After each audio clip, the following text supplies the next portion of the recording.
tem levado ao Senhor em oração. E vamos orar agora para a gente iniciar a nossa aula, né? O Clóvis acabou de conectar. Bom dia, Clóvis, bem-vindo à classe. Feliz Dia dos Pais aí para o Clóvis. O Clóvis já tem filho grande, né? Já são adolescentes aí, e que o Senhor abençoe o Clóvis e todos os papais e os papais dos papais, e também todas as mamães também e os filhos, né? Ou seja, a família, todas as famílias.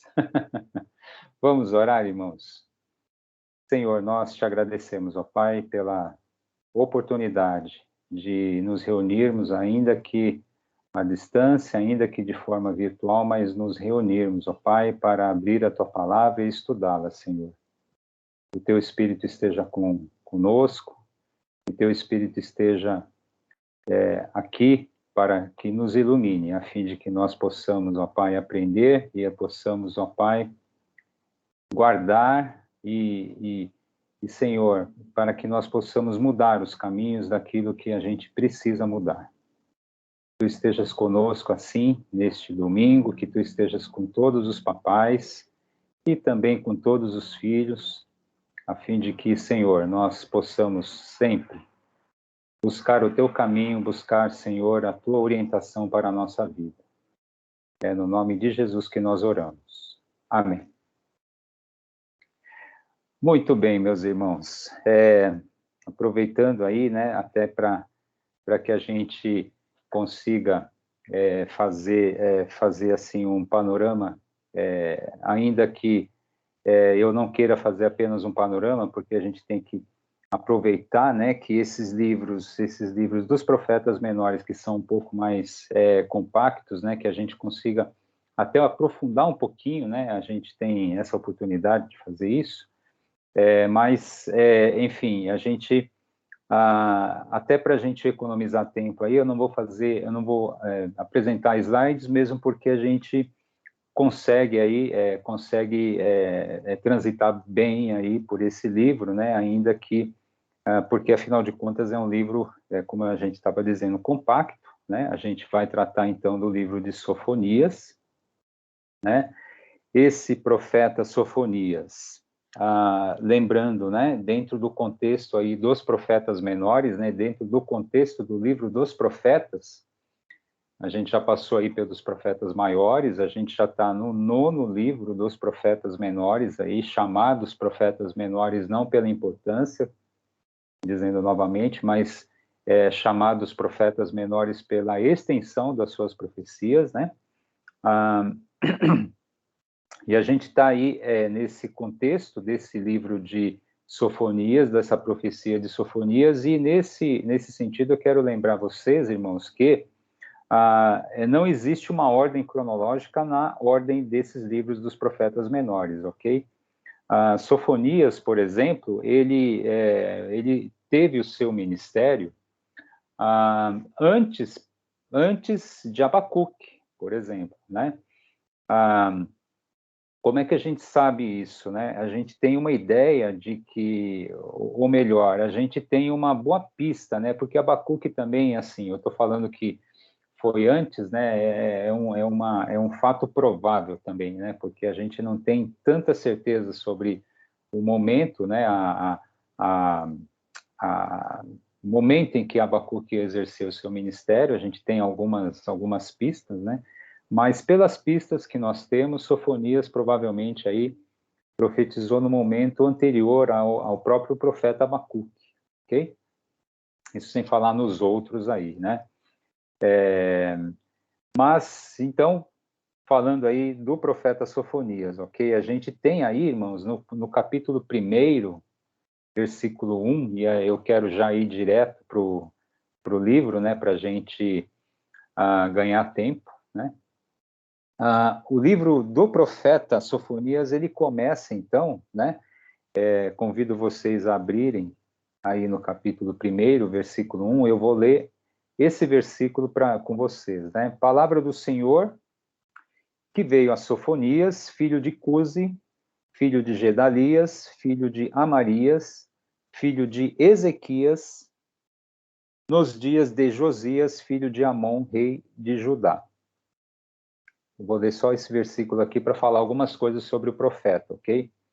Vejam, irmãos, que Sofonias, diferentemente de Abacuque, ele dá muitas informações a respeito da própria pessoa dele e também do período em que ele exerceu o seu ministério, né? Aliás, ele é muito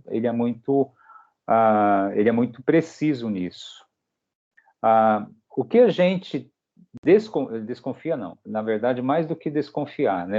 Alguns intérpretes, eles cravam a ideia de que Sofonias ele pertencia à própria família real, né? Por quê? Porque ele era trineto, né, de Ezequias. Ezequias, que, muito embora ele não esteja aqui identificado como o rei Ezequias, né? Os intérpretes, a maioria deles, pelo menos, eles dizem que se trata do rei Ezequias, aquele rei Ezequias que viveu aí na época do cerco da Assíria. Se vocês derem uma olhada ali no livro de Reis e no livro de Crônicas, vocês vão ver, inclusive, o ministério do profeta Isaías na corte do rei Ezequias. Esse rei Ezequias, inclusive, ele teve uma sentença de morte, e ele se humilhou perante o Senhor e pediu alguns anos a mais, né, para arrumar a casa dele e tal, né? E o Senhor concedeu, inclusive, 15 anos a mais, né, de vida. E segundo a grande parte dos intérpretes, né, se trata desse rei Ezequias, que seria então o triavô, ou tataravô, não sei muito bem como, eu acho que é triavô, não sei, às vezes eu me confundo aí, mas enfim, é triavô aí de avô do bisavô, né, pai do bisavô, desculpe, pai do bisavô aí de Sofonias, ou seja, Sofonias provavelmente, então, ele era um nobre, ele era, assim, a gente pode até chamar de príncipe, né, porque ele era, então, descendente do próprio rei Ezequias. Por conta disso, irmãos, a gente tem já um traço bastante interessante do profeta, né? E o profeta Ezequias, diferentemente, por exemplo, de Amós, que era um boieiro, né? E de outros profetas aí que eram pessoas que andavam pelo deserto, andavam assim pelos caminhos assim, né? De todo amarrotado, né? Elias, por exemplo, não Elias, Elias sim, né? Elias ele tinha essa característica, né? Mas por exemplo João Batista, né? Que se alimentava de gafanhotos, né? Enfim, todas essas questões aí que a gente vê dos profetas. Sofonias já era, se a gente tomar como base essa informação de que ele era trineto de Ezequias, ele era nobre, ele era, na verdade, ele fazia parte da classe mais privilegiada de Judá, né? E por conta disso ele era um homem culto, né? Como inclusive o próprio original hebraico do livro nos ensina e nos mostra. Então Sofonias ele era um homem diferente, por exemplo, do profeta, por exemplo, do profeta Amós, né? E de muitos outros profetas também que eram homens do povo, homens simples, né? Homens simples do povo, enfim, né? Da plebe, digamos assim, né? E isso nos mostra realmente, né, irmãos, assim, como muitas vezes algumas pessoas dizem que o Senhor, até usando aqueles versículos que a gente vê no Novo Testamento e também até no Antigo Testamento, né, que o Senhor se aproxima do pobre, né, e aí muitas pessoas tomam isso ao pé da letra, dizem que o Senhor está longe do rico, né? Jesus mesmo falou a respeito dessa questão do rico ser difícil ao rico, né? Alcançar o entendimento e alcançar o reino dos céus, né? Mas essa questão de ser rico ou de ser pobre, né? Não é uma questão de ser rico ou pobre materialmente, né? É muito mais do que isso. A questão é ser rico ou pobre no sentido assim de ser ou não ser, né? Soberbo, né? A questão da soberba é muito mais cara nesse sentido. Na verdade, é o significado real disso. A gente não vai se aprofundar nisso hoje, mas eu acho que vocês entendem bem essa questão aí, dessa questão desse aspecto de pobreza ou de riqueza, né? Que é claro que o rico, ele muitas vezes, ele tem realmente uma tendência muito maior de ser soberbo, né? Mas não é a riqueza material em si que faz, ou a pobreza material em si que faz com que alguém seja alvo ou não de uma tendência maior, né, de observar aí, né, a pessoa e de observar a lei do Senhor e se curvar perante o Senhor, né? Mas, enfim, irmãos, assim, só fazendo essa introdução a respeito da pessoa do profeta, né? O profeta Sofonias, então, ele era um homem muito culto e ele era um homem da nobreza, inclusive, né? E é isso que eu gostaria que vocês fixassem bem a respeito de um traço bem característico desse profeta, né? E agora eu quero falar um pouquinho sobre o Josias, esse rei Josias aqui, para contextualizar a mensagem do profeta. Se vocês derem uma olhada ali, né, lá em Crônicas, né, lá em Crônicas e em Reis também, vocês vão ver a vida, né, do rei Josias, tá? Esse rei Josias, irmãos, ele era um rei, um dos poucos reis, né, infelizmente a gente tem que falar assim, né, um dos poucos reis de Judá que ganhou aí a aprovação da parte do Senhor, né? Infelizmente, a gente teve aí 19 reis, né, em Judá, e foram aí pouquíssimos, né, muito menos do que a metade, né, desses reis que, enfim, observaram a lei do Senhor, né? E aí, irmãos, eu quero já deixar lembrado para vocês, né? Dê uma olhada depois lá em 2 Reis, capítulos 22 a 23, e também lá em 2 Crônicas, né? Capítulos 34 e 35, lá vocês vão ver a vida do rei Josias. O rei Josias, irmãos, ele assumiu o trono, né? Num contexto de total idolatria do povo de Judá. O povo de Judá, ele vinha de reinados extremamente complicados, né? Um deles, por exemplo, foi o rei Manassés, que é tido aí como o pior profeta de Judá, né? E o que reinava lá em Judá era realmente uma bagunça, né? Uma bagunça em todos os sentidos que você puder imaginar, né? Especialmente no sentido espiritual. É claro que o sentido espiritual, a gente sempre começa com o sentido espiritual, porque isso é a raiz, né? Quando você se desvia espiritualmente, né, o resto vai mal. Você tem um desvio moral, desvio ético, e aí a coisa só vai ladeira abaixo, né? O desvio espiritual, ele leva ao desvio ético e moral, assim, é uma coisa absolutamente absolutamente automática, né?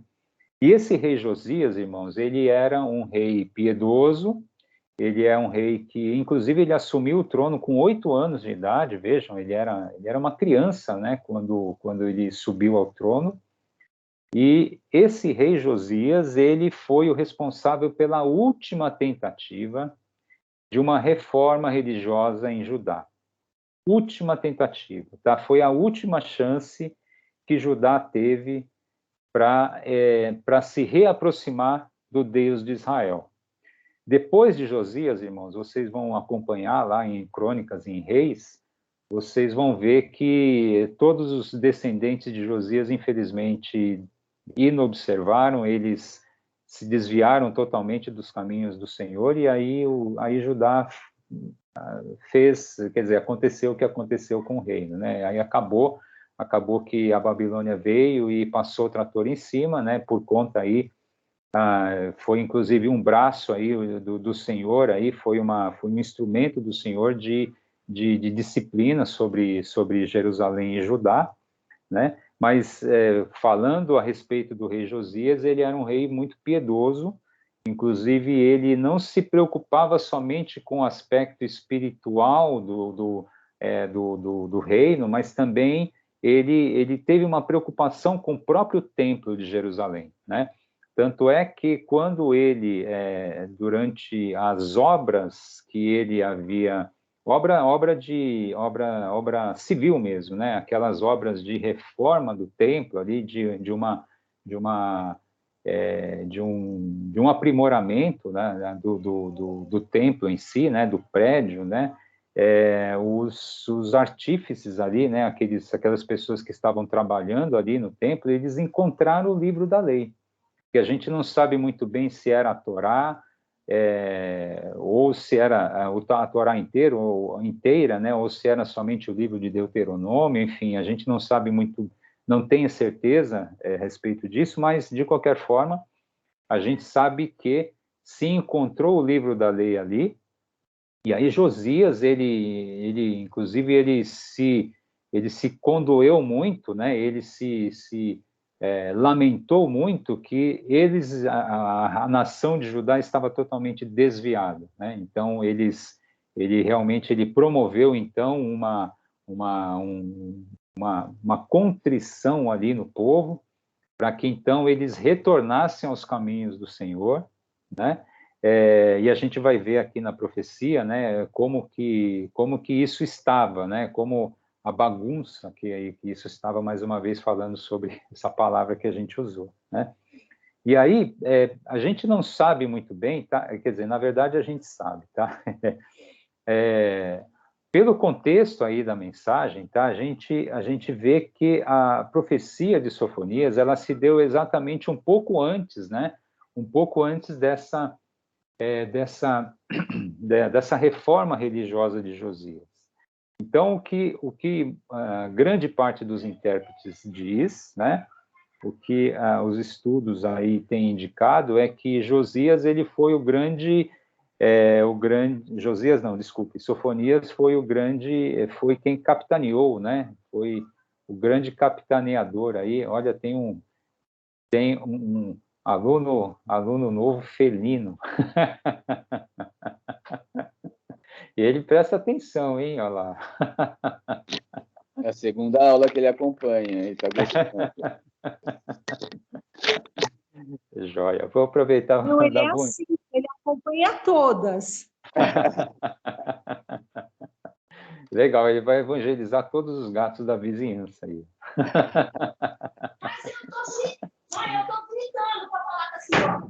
Rafa, bom dia, Rafa. Tudo bem? Bom dia, Márcio. Hoje era eu que estava com dificuldade Poxa, no envio. tá. Okay. Até escrevi no grupo aí. Poxa vida, eu acabei não vendo, Rafa, desculpe. Imagina. E parabéns aí, viu, Marcos, pelo Dia dos Pais hoje. Deus abençoe você no seu dia.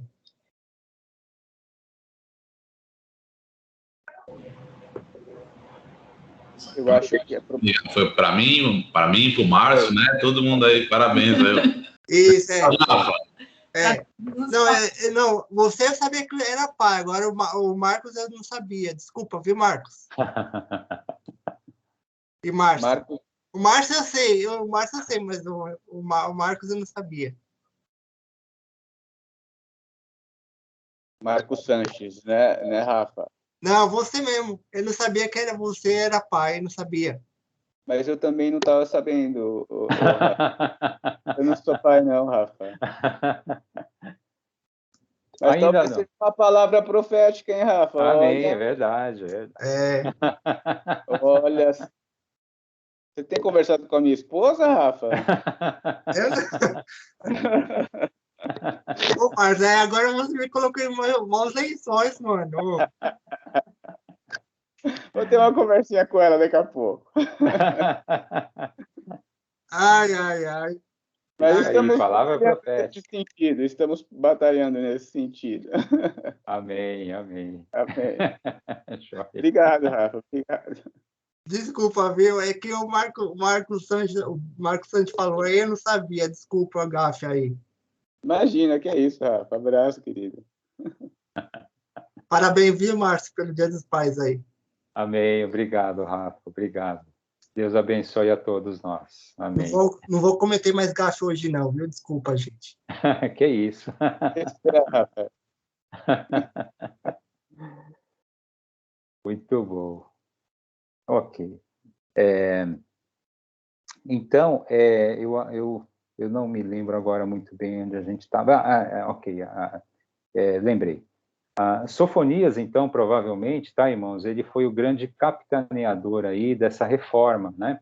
Ele teve assim, pelo que a gente nota, né? Ele teve uma grande influência nessa reforma religiosa, então, promovida pelo rei Josias, como vocês veem, essa reforma que a gente vê lá em Crônicas, né? Em Reis capítulos 22 e 23 e Crônicas capítulos 34 e 35, né? Vocês podem dar uma olhada depois com calma, né? Vocês vão ver aí a história da reforma promovida pelo rei Josias, o último rei que contou aí com a aprovação do Senhor, né? E ele realmente promoveu uma reforma, né? Uma reforma bastante significativa, mas é claro, né? Uma reforma mesmo, no contexto aí que Judá se encontrava era bastante complicada, né? E aí a gente vê que depois aí o povo acabou enfim, ele jogou lá um ponto morto ali no carro e ladeira abaixo, infelizmente, que culminou com o desterro, né, e o exílio aí da Babilônia, né, sob a Babilônia, sob o domínio da Babilônia.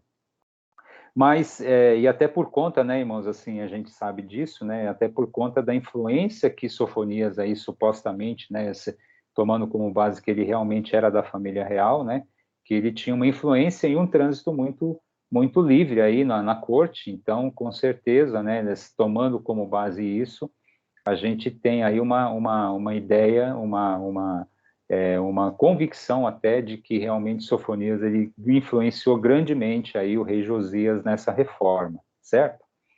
E assim, falando sobre a profecia, a gente tem duas partes principais, né, bem claras, que é uma primeira parte que vai do capítulo 1, né, do capítulo 1 até o capítulo 3, versículo 7, né, que é a parte mais longa do livro, inclusive, da profecia, que é uma palavra de juízo, de ameaça, de julgamento, né, que é direcionada tanto a Jerusalém, principalmente a Jerusalém e Judá, mas também aos povos estrangeiros, né, que viviam ali ao redor, melhor dizendo, né, ao redor ali do território de Judá. Então, a gente tem profecia contra os filisteus, contra os amonitas, contra os moabitas e contra a Etiópia e a Síria, a própria Síria também, né? Isso faz com que a gente aí, aproveitando, né, se é que a gente pode dar uma data, né, que talvez aí, provavelmente, né, a profecia aí de Sofonias tenha se dado aí entre 630 e 625 a.C., tá? É o que a gente pode mais ou menos depreender da mensagem, certo? Mas, irmãos, assim, o foco principal, apesar de incluir também as nações estrangeiras, o que dá realmente o que não apenas dá uma ideia, mas destaca, né? Destaca o caráter universal do Senhor. É lógico, o Senhor não é Senhor apenas de Israel e de Judá, de Samaria, de Jerusalém, mas ele é Senhor de todas as nações, né? Ele não se preocupa somente com o que acontece em Judá e em Israel, mas ele se preocupa com a humanidade, né? Com todas as nações. Ele se preocupa e ele ama e ele tem juízo também, né? Ele vem com juízo sobre todas as nações, né? Mas principalmente sobre a nação dele, aquela nação que ele elegeu para si. E aí, irmãos, eu quero ler com vocês aí o capítulo 1, a partir do versículo 2, Por gentileza, eu quero pedir para o Marcos Borne ler para nós, irmão. Você pode ler? Capítulo 1, então, Sofonias 1, de 2 a 18. Vamos lá, irmãos. Capítulo 1, começando no versículo 2. Isso, De obrigado. fato, consumirei todas as coisas sobre a face da terra, diz o Senhor. Consumirei os homens e os animais, consumirei as aves do céu e os peixes do mar, e as ofensas com os perversos. E exterminarei os homens de sobre a face da terra, diz o Senhor. Estenderei a mão contra Judá e contra todos os habitantes de Jerusalém. Exterminarei deste lugar o resto de Baal, o nome dos ministrantes dos ídolos e seus sacerdotes. Os que sobre os eirados adoram o exército do céu, e os que adoram ao Senhor e juram por ele e também por Milcom. Os que deixam de seguir ao Senhor e os que não buscam o Senhor, nem perguntam por ele. Cala-te diante do Senhor Deus, porque o dia do Senhor está perto, pois o Senhor preparou o sacrifício e santificou os seus convidados. No dia do sacrifício do Senhor, hei de castigar os oficiais e os filhos do rei, e todos os que trajam vestiduras estrangeiras. Castigarei também naquele dia todos aqueles que sobem o pedestal dos ídolos e enchem de violência e engano a casa dos seus senhores.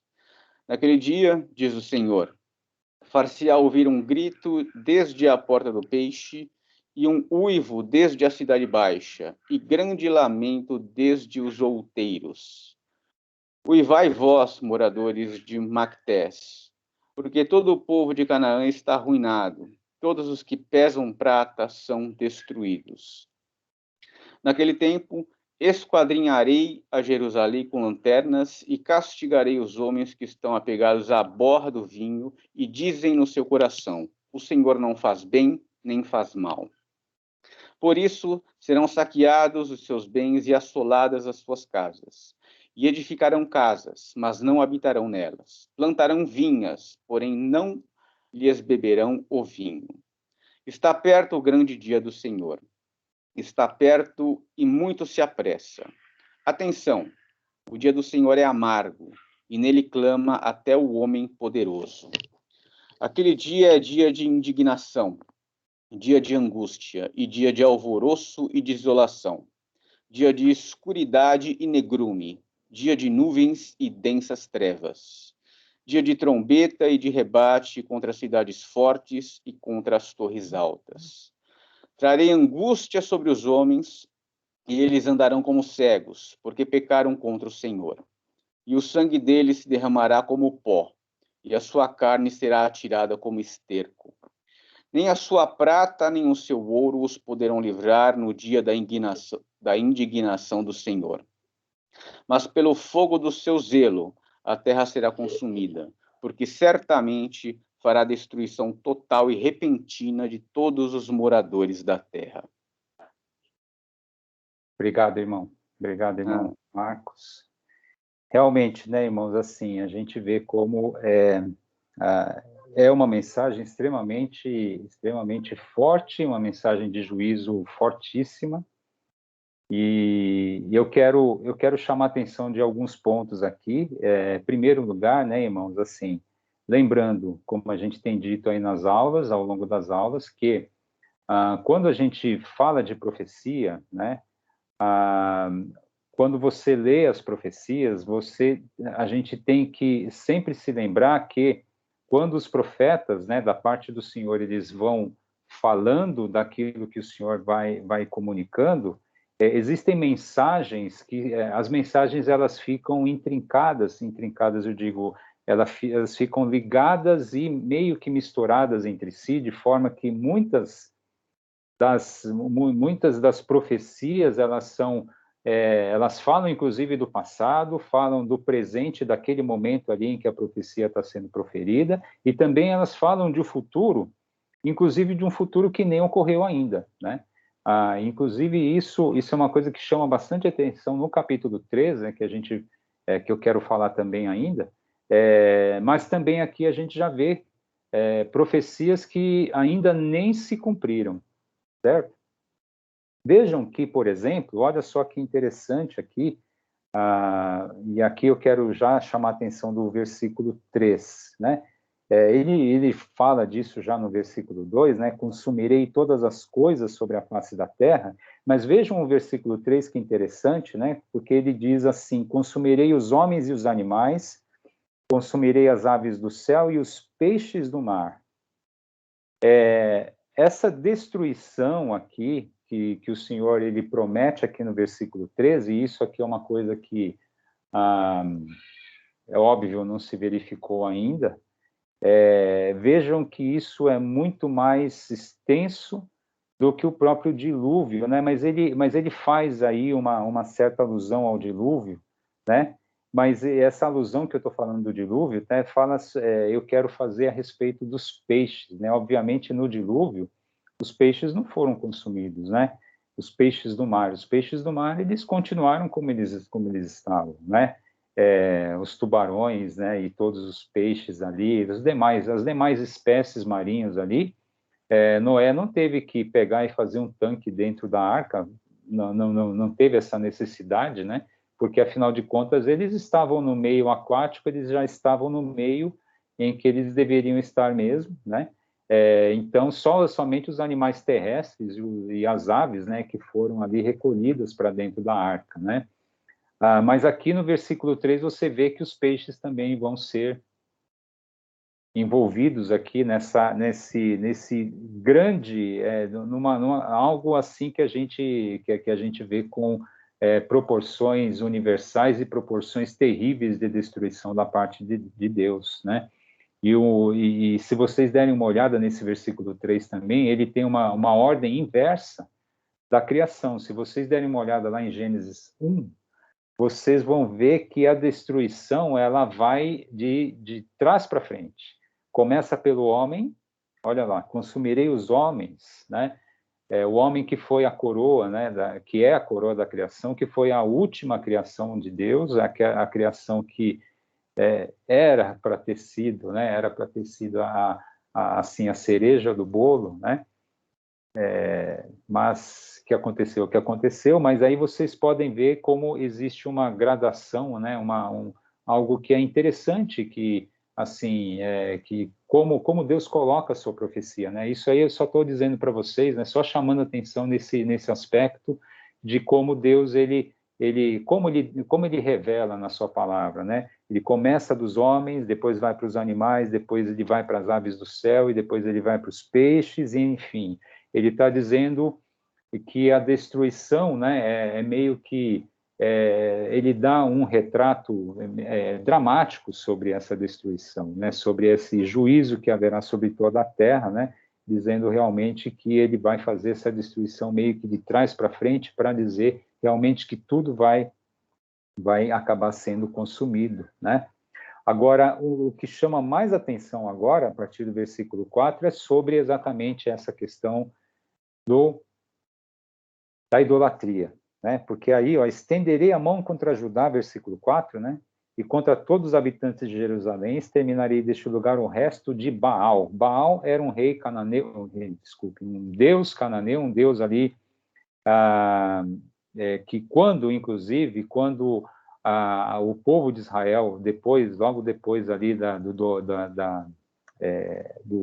da tomada do território sob o comando ali, sob a liderança de Josué, Baal foi o grande inimigo, digamos assim, a grande pedra de tropeço, né? A grande pedra de tropeço ali para o povo de Israel, né?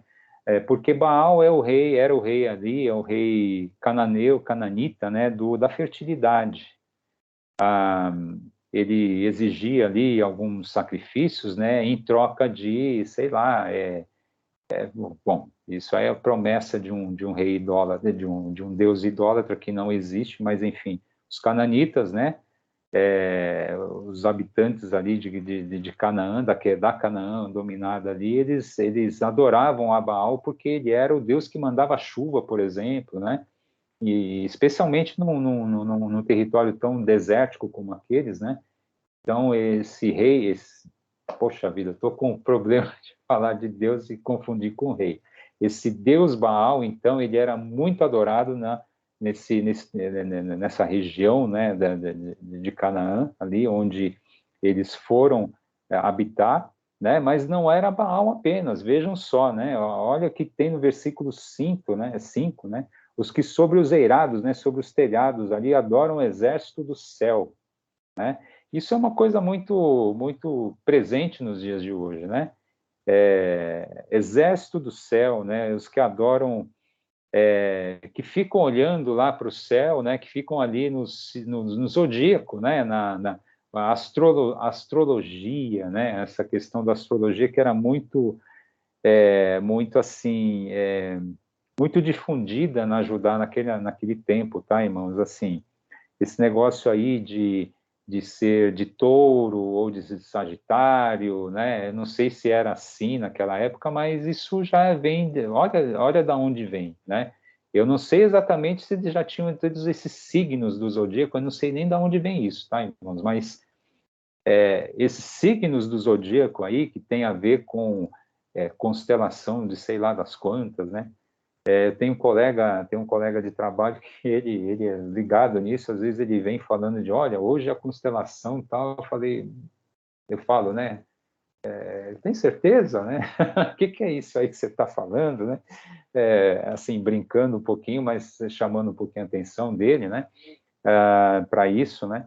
Mas, enfim, vejam como isso é antigo, né, irmãos? Eles chegavam, e a gente está falando do povo de Deus, tá, irmãos? Olha só, né? Não é filisteu, não. Aqui a gente está falando de judeu, tá? Judeu, eu já estou falando aqui.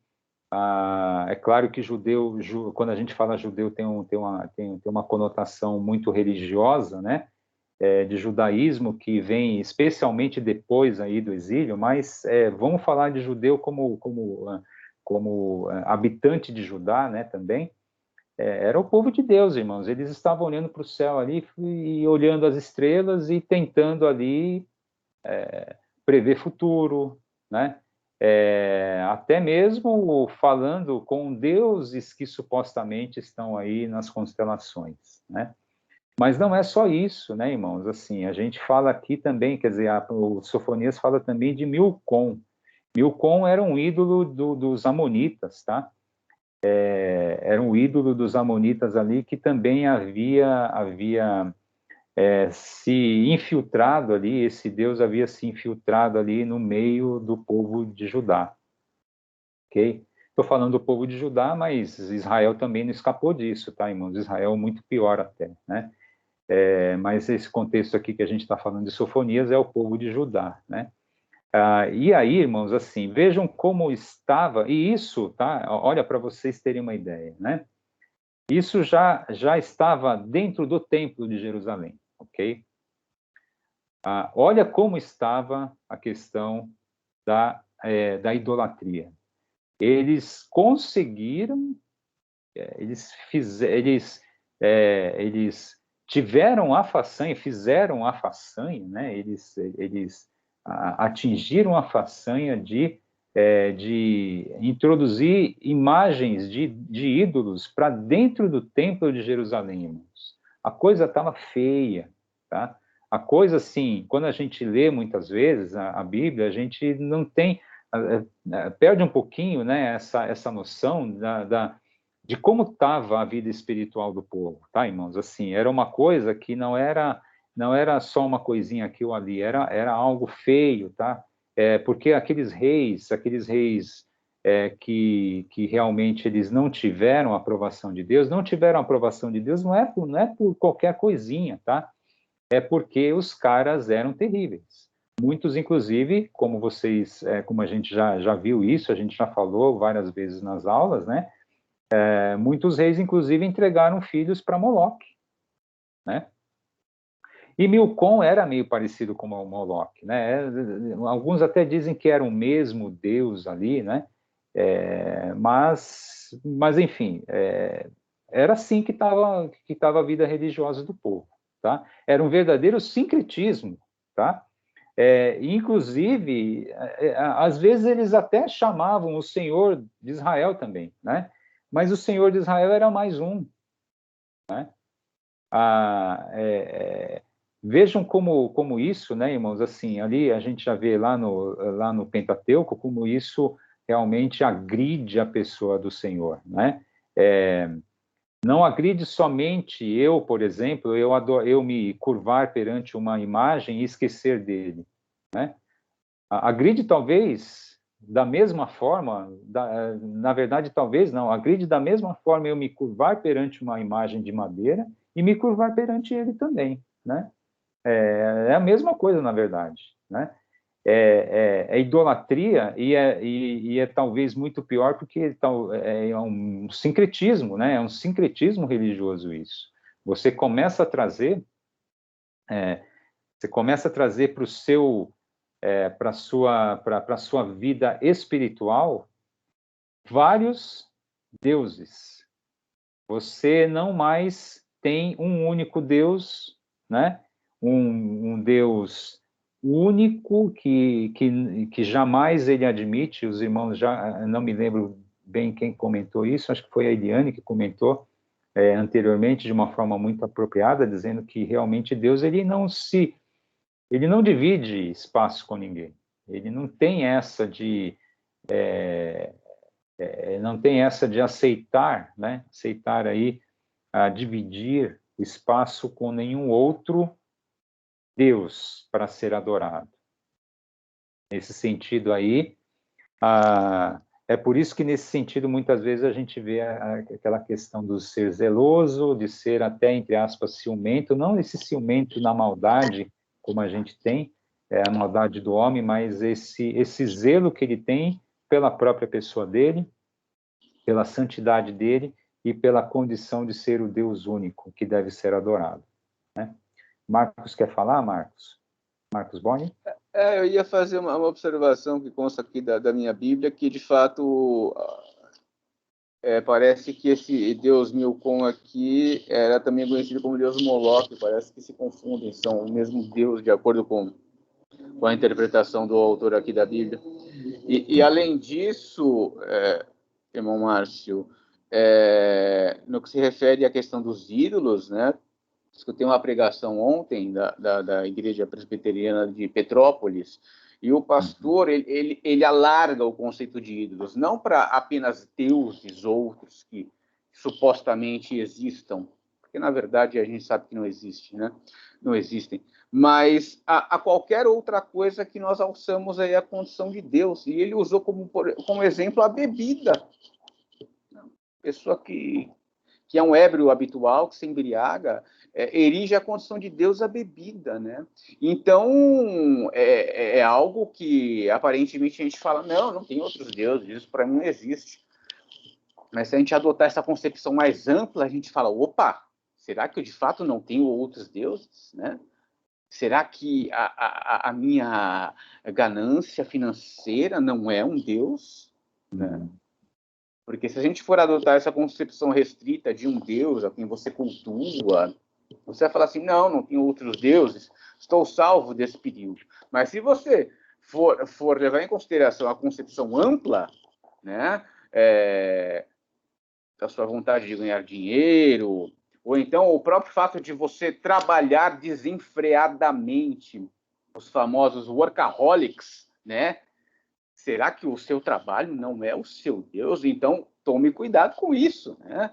É algo que a gente tem que levar em consideração, né? Não só ficar atido a esse conceito restrito de Deus aqui, achando que é só isso, não, que isso está fora do nosso contexto, que nós não estamos em perigo. Talvez a gente tenha algum Deus aí disfarçado sobre vestes de algo que parece não prejudicial, mas né? E o sincretismo, já outro ponto, o sincretismo é algo que faz parte da cultura brasileira, né? A gente vê o pessoal que, quando nasce o filho, vai batizar na igreja católica, na semana seguinte está em tomar passe no centro espírita, e ainda vem com o discurso de que, não, mas os espíritas usam do mesmo evangelho que vocês batistas, né? E na hora da oração, eles oram aos espíritos de luz e falam, não, mas os espíritos de luz são os anjos que vocês têm, né? Que vocês falam na Bíblia. Quer dizer, é uma salada. Isso faz parte da nossa cultura.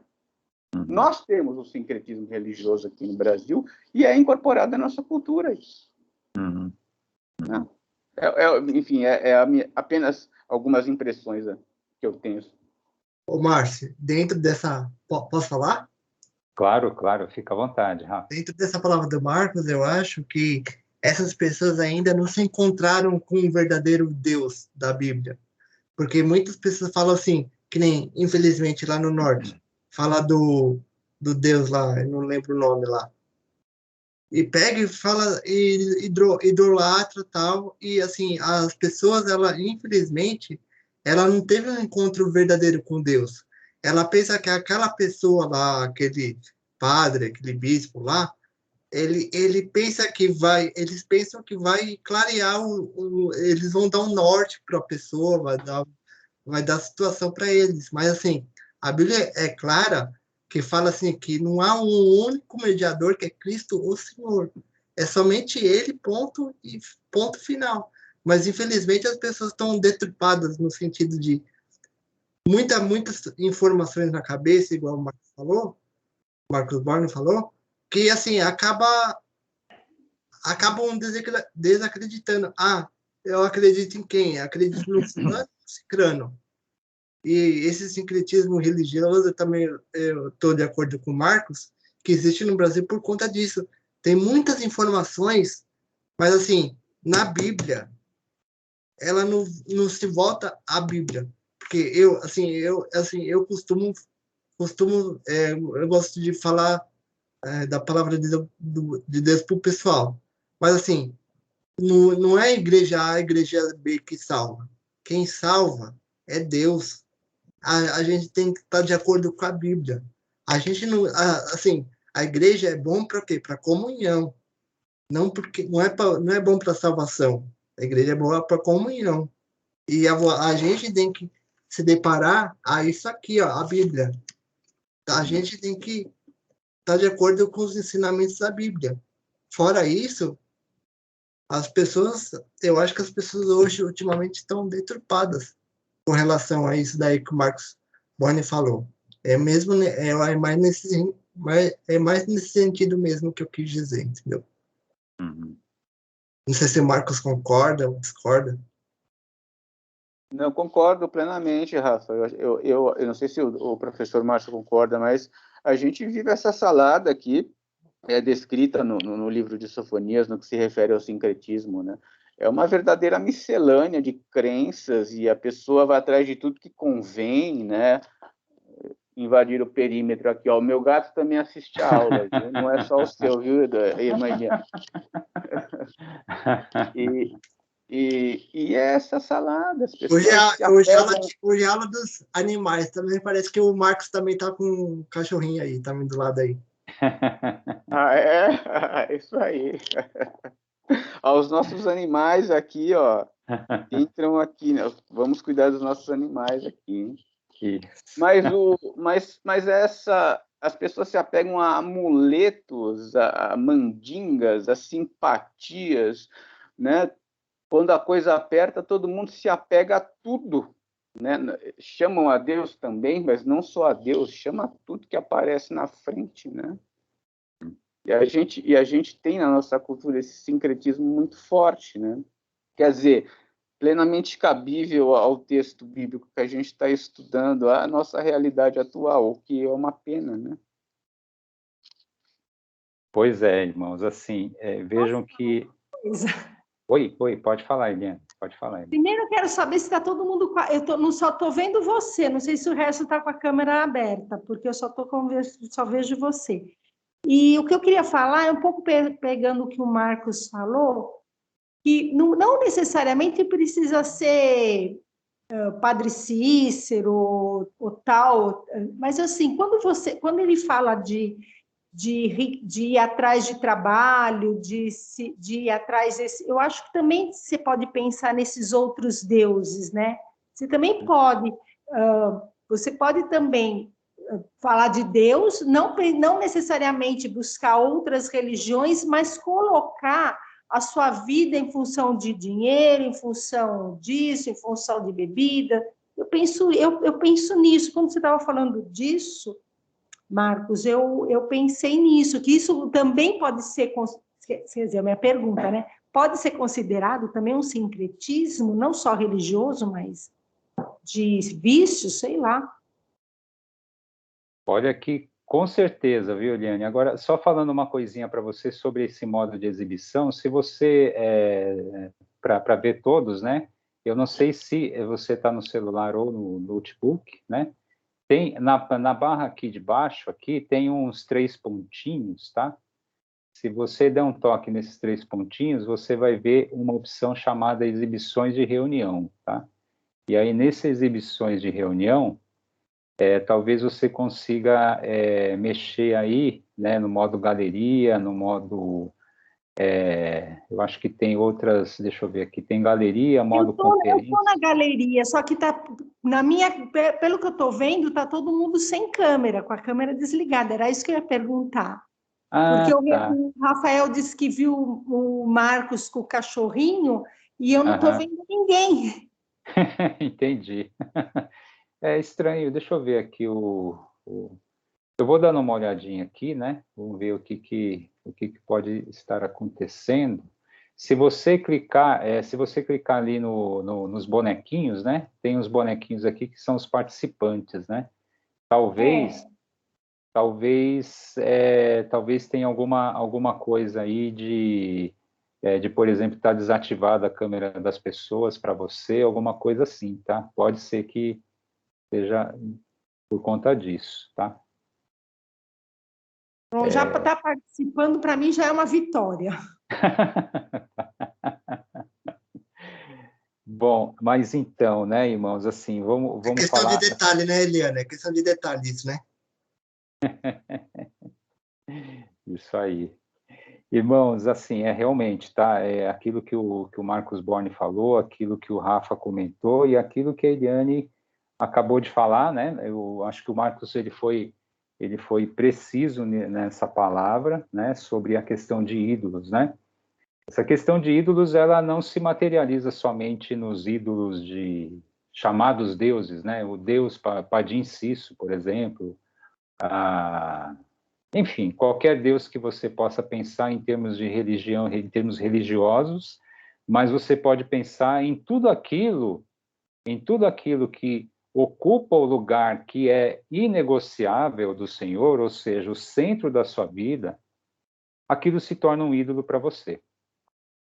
Jesus, ele foi muito claro, né, quanto a isso. Por exemplo, o Marcos comentou a respeito das riquezas, né, ali no capítulo 6 de Mateus, né, ali no Sermão do Monte, inclusive, né, quando Jesus ele fala, né, que você não pode, né, ninguém pode servir a dois senhores, né, porque ou há de aborrecer-se de um e amar o outro, né, ou o contrário, né, e ele estava falando especificamente nesse contexto, nessa fala de Jesus, ele estava se referindo especificamente ao Deus Mamon, que é a riqueza, que é dinheiro, que é ser avarento.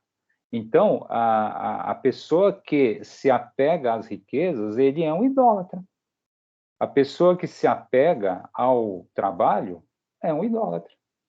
A pessoa que se apega, eu digo, se apegar é colocar no centro da sua vida. Inclusive, irmãos, eu vou radicalizar aqui, inclusive o filho, ou os filhos, a esposa, a família, se colocou essas pessoas e se colocou a família acima, ou melhor, se colocou na posição que deve ser ocupada somente por Deus, virou idólatra. Ok? E vejam que eu radicalizei aqui nesse sentido, né, de filho, de pai, de mãe, de quem for, tá, irmãos? Assim, porque isso é precioso demais para nós. E Deus sabe disso. Mas precioso por precioso, nada pode ser, e ninguém pode ser mais precioso do que Deus para nós, tá, irmãos? Tá? Ninguém pode ocupar o lugar que é só dele. Ninguém e nada. Muito menos bebida, né? Muito menos bebida. Mas, enfim, irmãos, assim, é claro que tudo isso, por que que nós somos idólatras? E eu vou colocar nós, tá, irmãos, assim, porque e isso ele tem a ver com a pergunta que eu lancei no grupo aí ontem, né, no WhatsApp, de que forma, de que maneira a gente tem o grande risco, né, de ser idólatra, tá? Porque se a gente não fosse idólatra, irmãos, se a gente, assim, talvez a palavra seja muito forte, né? Não é que a gente, assim, antes de falar que nós somos idólatras, né? Porque a gente tem uma tendência muito rápida e muito fácil de ser idólatra, né? Se a gente não fosse assim, Deus não teria colocado como mandamento. Ô, Márcio, Oi, pode falar, assim, Rafa. outro ponto também, que nem o Marcos Borner citou do trabalho. Mas, assim, assim, ó, um aparelho desse aqui, ó, tem gente que fica 24 horas grudado nisso aqui e esquece de Deus. Uhum. Eu falo isso porque tudo bem que tem Bíblia no celular, tá, mas tem gente que esquece, fica 24 horas grudado nesse simplesmente celular. O celular é bom para conectar as pessoas do trabalho, tudo, mas infelizmente, não sei se você concorda, Márcio, comigo, mas assim, outro ponto que o Marcos tocou do que é do trabalho é isso aqui também. É Uhum. bom, mas assim, a gente tem que tomar certo cuidado, porque assim, o Google é bom, tal, traz coisas boas, mas também traz coisas ruins. Eu falo de celular, mas também internet é bom, que nem os pais estão aí, o Marcos e a Alexandra. A internet é boa, mas a gente tem que tomar certos cuidados com o que a gente vê na internet, tudo mais.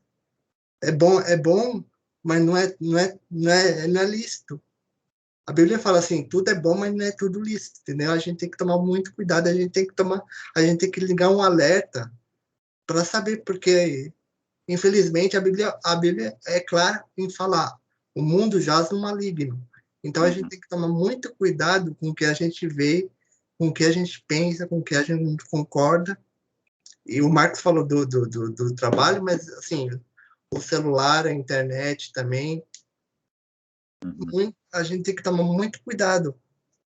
Porque eu vi outro dia não sei se o Márcio viu, outro dia a pregação do pastor Vieira, que a gente tem que evangelizar por meios sociais, mas a gente tem que tomar cuidado com o que a gente pode falar. Senão Uhum. a gente vai falar que a pessoa vai pensar assim, nossa, que crente é esse? Que evangélico que é esse? Uhum. Uhum. Então a gente tem que tomar muito cuidado. Uhum. Perfeito. Desculpa Concluiu, estar Rafa? falando aí, mas eu acho que ó, esse ponto também eu acho que também é importante ressaltar, eu acho. Com certeza, Rafa, com certeza. Concluiu? Quer falar mais alguma Não, coisa? Ok. É isso mesmo, né? É isso mesmo. A gente hoje está nesse ambiente, né, de muita facilidade na internet, né? Facilidade para obter informações e facilidade para propagar informações. E isso realmente o celular, inclusive, ele pode virar um ídolo mesmo, porque eu vejo pessoas assim que são absolutamente apegadas. Se o cara perde uma mensagem, o cara já fica desconcertado, né? Quando chega lá um sinalzinho que chegou uma mensagem, o cara, ele parece que é impressionante, assim, tem que parar tudo para ver a mensagem, não dá para o cara chegar, o cara tá andando na rua, não dá para ele chegar ali num lugar ali um pouquinho mais para frente, o cara tem que parar ali para ver o que chegou, um post novo aí no Facebook, ou então uma foto nova no Instagram, e aí vai, né, assim, realmente isso acaba até se tornando uma outra forma de idolatria, né? Mas o que eu quero falar de idolatria nesse caso e falar de sincretismo, né, irmãos, e aí dentro dessa questão de Deus ter colocado isso como mandamento, porque Deus ele sabe como nós somos tendentes a ser idólatras, né? Se não fôssemos assim, Deus não teria colocado amarás o teu Deus, né? De todo o teu coração, de toda a tua alma, de toda a tua força. Deus não teria colocado isso na sua lei, né? E aí, irmãos, assim, por que que nós somos idólatras, irmãos? Porque nós, os seres humanos, né, a gente pensa em quê primeiro? Em que a gente pensa? A gente pensa em nós, né? A Bíblia, ela nos mostra, ela nos revela, assim, de uma forma muito clara como nós somos. Ela nos dá uma radiografia. Nós somos, assim, seres que pensamos em nós nós em primeiro lugar. A gente olha para o nosso próprio umbigo e eu quero satisfazer o meu desejo. E nessa ânsia de satisfazer o meu desejo, eu vou procurando aquilo que me satisfaz, aquilo que me atende, né? Então, por exemplo, eu vou atrás, por exemplo, assim, de um Deus que me... Aí eu vou falar de Deus, né? Mas um Deus que me dá prosperidade, né? Por quê? Porque eu tenho a minha vontade de ser próspero, de ser rico, de ter conforto material, né? Eu vou atrás de um Deus que me dá, por exemplo, assim, que me dá satisfação sexual, né? E aí a gente fala de todo o mundo, né? Buscando essa questão de se satisfazer sexualmente. Ou seja, vocês podem ver que tudo é no sentido de satisfazer a minha necessidade, né? A minha necessidade. E as pessoas, nós, seres humanos, a gente tem uma dificuldade de adorar e de se inclinar perante o Senhor, porque adorar e se inclinar perante o Senhor implica o quê? Implica submissão à soberania dele. E é muito difícil para o ser humano isso, irmãos. É por isso que por isso que Deus, né, assim, para nós realmente buscarmos a face de Deus, né, ou seja, para o homem se colocar perante a face do Senhor, ele precisa se humilhar e ele precisa realmente se esvaziar nesse sentido, né? É claro que a gente nunca vai ser perfeito nesse sentido, tá, irmãos? Assim, e é claro que a gente sempre tem que buscar realmente assim a adoração ao nosso único Deus verdadeiro. Mas e é nesse sentido que a gente tem que tomar muito cuidado com a idolatria, né? E todas essas formas de idolatria que já foram colocadas aqui pelo Marcos, né? Todas essas formas que podem nos roubar, né? Na verdade, roubar a posição que só deve ser ocupada pelo Senhor, né? Que só ele é devido. O culto e a atenção e o espaço dele que só a ele é devido. Porque a gente cai muito fácil nesse problema de a gente colocar no lugar dele nós mesmos, né? Por isso, irmãos, assim, não existe ateu, ok? Ateu no sentido mais amplo da palavra não existe, porque o homem ele vai ou crer em Deus ou crer em última instância nele mesmo. Ele vai adorar ele mesmo. Então não existe ateu. Né? Não sei se vocês entenderam o que eu quero dizer. Ele faz dele o seu próprio Deus, né? Exatamente. Aquele Bom, cara... Pode falar. Te interromper, mas eu costumo me deparar com pessoas que falam: eu não consigo entender Deus dessa forma. No meu modo de ver, Deus é assim, assim, assado. Aí eu chego com cuidado para a pessoa e falo: poxa, então seu Deus é você mesmo. Você está moldando Deus à sua forma de ver. Seu Deus é você mesmo. Né? Quer dizer... E outra coisa, uma palavra que tem cabimento agora, que eu achei muito engraçado do pastor Augusto Nicodemos. Ele fala: todo mundo é ateu, né? Até a hora que o pitbull pula a cerca. Quando o pitbull pula a cerca, é meu Deus para lá, meu Deus para cá, né? Então é mais ou menos isso. É mais ou menos isso mesmo. É pura verdade, Marcos. Concordo. É verdade. É a hora que o pitbull pula a cerca, o bicho pega mesmo, né? Literalmente o bicho pega, é verdade. Então é isso, irmãos, assim, vocês, eu acho que tudo que vocês disseram é exatamente nesse sentido, né, que... Viu, Marcos? Oi, pode falar. Desculpa interromper de novo aí. Nessa linha do Marcos, eu costumo dizer que a vida é um labirinto. quando a pessoa não encontra saída, a gente é automático. Ai, meu Deus, me ajuda. Não sei se o Marcos concorda com isso, mas assim, eu costumo dizer que a vida é labirinto. Onde ela encontra saída, ela vai indo, vai indo, vai indo. Depois não encontra, é automático. Ai, meu Deus. É assim, é automático. Ai, meu Deus, me ajuda. Me dá uma luz. Uhum. Uhum. Pois é. Concordo sim, Rafa. Acho que a gente tem essa tendência, né? Quando as coisas não acontecem do jeito que a gente quer, quando a gente se depara com problemas graves, situações limítrofes, aí a gente vai chorar para Deus. Eu acho que é uma tendência do ser humano, né? Acho que geralmente é assim. A gente, quando as coisas vão bem, geralmente nos inclinamos a seguir com as próprias pernas, nos achamos autossuficientes, independentes. Só quando as coisas fogem do nosso controle é que buscamos aí a ajuda de Deus. Eu concordo com você, concordo plenamente com as suas palavras. Infelizmente, isso me parece uma realidade. Uhum. Verdade. Professor, posso fazer uma pergunta? Claro, à vontade, Alexandre.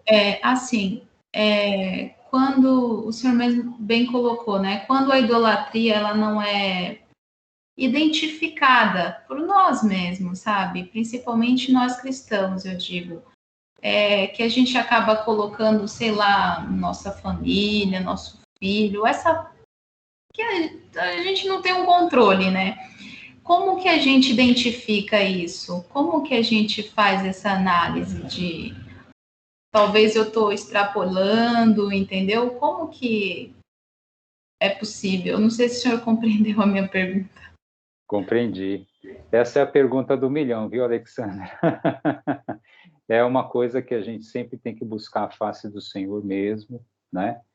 Buscar a face do Senhor e buscar realmente a misericórdia dele, porque não é tão simples assim, né? Assim, tanto é, né, irmãos, assim, que a gente precisa dos profetas. Profetas que eu digo, os nossos pastores, né, os homens de Deus que estão dedicados aí a nos conduzir espiritualmente no sentido de nos aconselhar sempre, né? Porque para nós mesmos é muito difícil a gente conseguir identificar um problema, né, na nossa própria vida, né? O rei Davi teve problema com isso, todos os homens têm problemas com isso, né? Tirando, é claro, o próprio Senhor Jesus, né? Mas todos nós, homens, nós temos dificuldades em encontrar onde nós estamos errando, onde nós estamos com problema, mas é claro que a gente não deve depender somente, né, do auxílio dos homens de Deus, mas também buscar no próprio Senhor e na sua palavra, né, todos os dias a gente se curvar perante Ele e pedir discernimento para que a gente realmente não caia nesse problema, nessa idolatria, né? E como eu disse, eu acho que você colocou bem, né? Colocar familiares, colocar nossos filhos, por exemplo, porque, irmãos, assim, o que é assim, qual é o espaço que um filho, que um pai, que uma mãe, que um esposo, que uma esposa ocupa no nosso coração? E que deve ocupar mesmo, né? Só que ainda que essa atenção, carinho e amor que a gente deve dedicar por essas pessoas, elas, por mais sublimes em termos assim de valor que eles sejam, né, que eles tenham, a gente nunca vai poder substituir, né, um amor que a gente tem por um filho pelo amor que a gente deve ter pelo Senhor e pelo espaço único que deve ser reservado ao Senhor, né? O exemplo de Abraão, por exemplo, é um exemplo sensacional nesse sentido, né? Que Deus falou, olha, eu quero o filho que tu amas, né? Entrega a mim em sacrifício, e Abraão foi lá e ele estava, tudo bem, Senhor, vamos lá, né? E ele até o último momento ele foi obediente, né? E aí eu fico me pensando, eu fico pensando em mim mesmo, né? Até que ponto eu teria coragem, né? Até que ponto eu teria esse sangue frio, não sei se é sangue frio que a gente pode dizer, mas até que ponto eu teria essa mesma atitude de Abraão de falar assim, sim, Senhor, é para já, Senhor, né? para já, estamos aí para isso. Vamos lá com Isaquezinho, né? Isaquezinho, que é o meu único filho, é o cumprimento da promessa de 25 anos, mas vamos lá, o Senhor quer, vamos lá. Então, é isso, né, irmãos? É algo para a gente sempre pensar sobre nós combatermos a idolatria na nossa vida, né? Eu sei que não sei se eu respondi bem, Alexandra. Sim, professor, ficou bem claro. Acho que é uma autoanálise, né, diário, né? Isso é uma coisa que a gente deve estar sempre constante, né? Dentro de nós. Pois é. E olha, vou dizer mais uma coisa além da família, né, irmãos? A própria igreja pode virar ídolo para a gente. A própria igreja, né? A própria igreja pode virar um ídolo e jamais a igreja pode virar um ídolo para a gente. O Senhor é o Deus único que deve ser adorado, só Ele. E nem mesmo a igreja pode ocupar o lugar de Deus na nossa vida. Ok? Oi, Marcos? Por vezes a gente encontra algumas palavras na Bíblia que a gente encontra uma dificuldade de entender, a gente recorre ao dicionário, né? E se a gente procurar no dicionário o que é idolatria, ele vai mostrar para a gente que é o amor excessivo, a admiração exagerada. A gente tende a ter uma interpretação ou ligar a parte de idolatria a imagens, né? Às vezes até na própria Bíblia ela relaciona isso, né? A idolatria, a escultura feita pelos homens, mas a gente sabe que não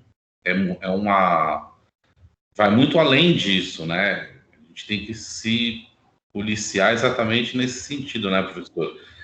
Não deixar o amor excessivo nem chegar próximo ao nosso amor a Deus, né? Quanto mais se sobrepor a Ele. Amém. Com certeza, Marcos, com certeza.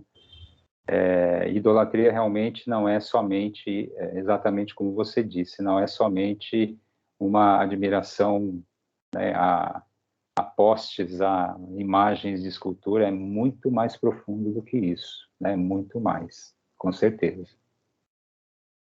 E aí que está o grande perigo, né?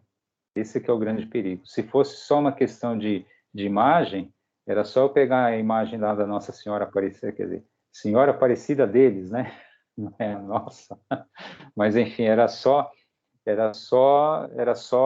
tirar da nossa casa, e não é só isso, né, irmãos? Assim, a idolatria, ela está aqui, né?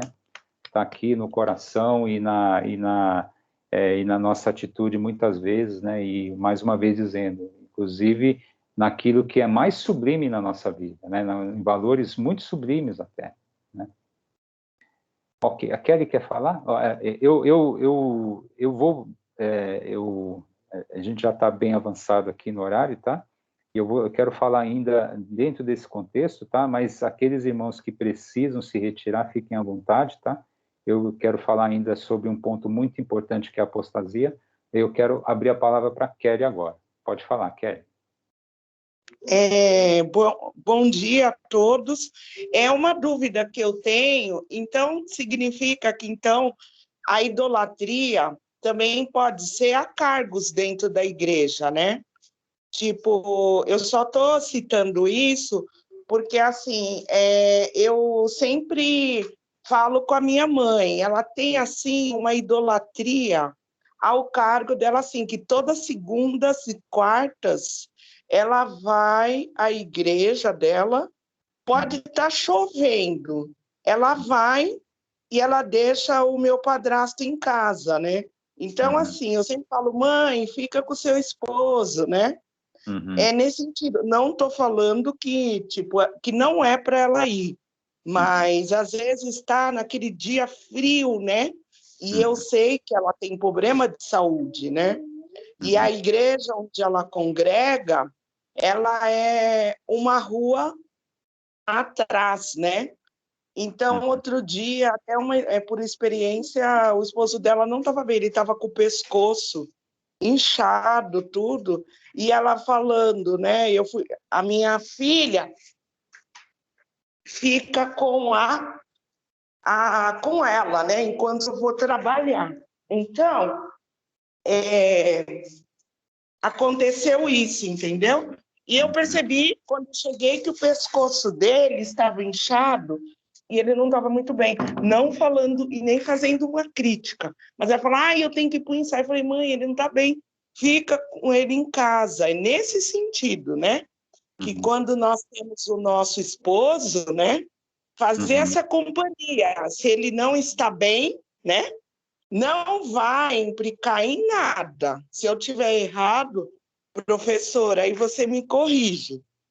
Mas ela tem aquilo. Eu sinto que ela tem uma idolatria. Aí ela fala assim, olha, eu vou hoje para a igreja porque tem ensaio. Aí depois ela fala, eu vou porque tem ensaio. E ele fica sozinho. É nesse sentido. Eu falei, mãe, fica com seu esposo, né? É nesse sentido, por ser o dia da semana. E ela tem aquela idolatria. Assim, isso não é bom, né?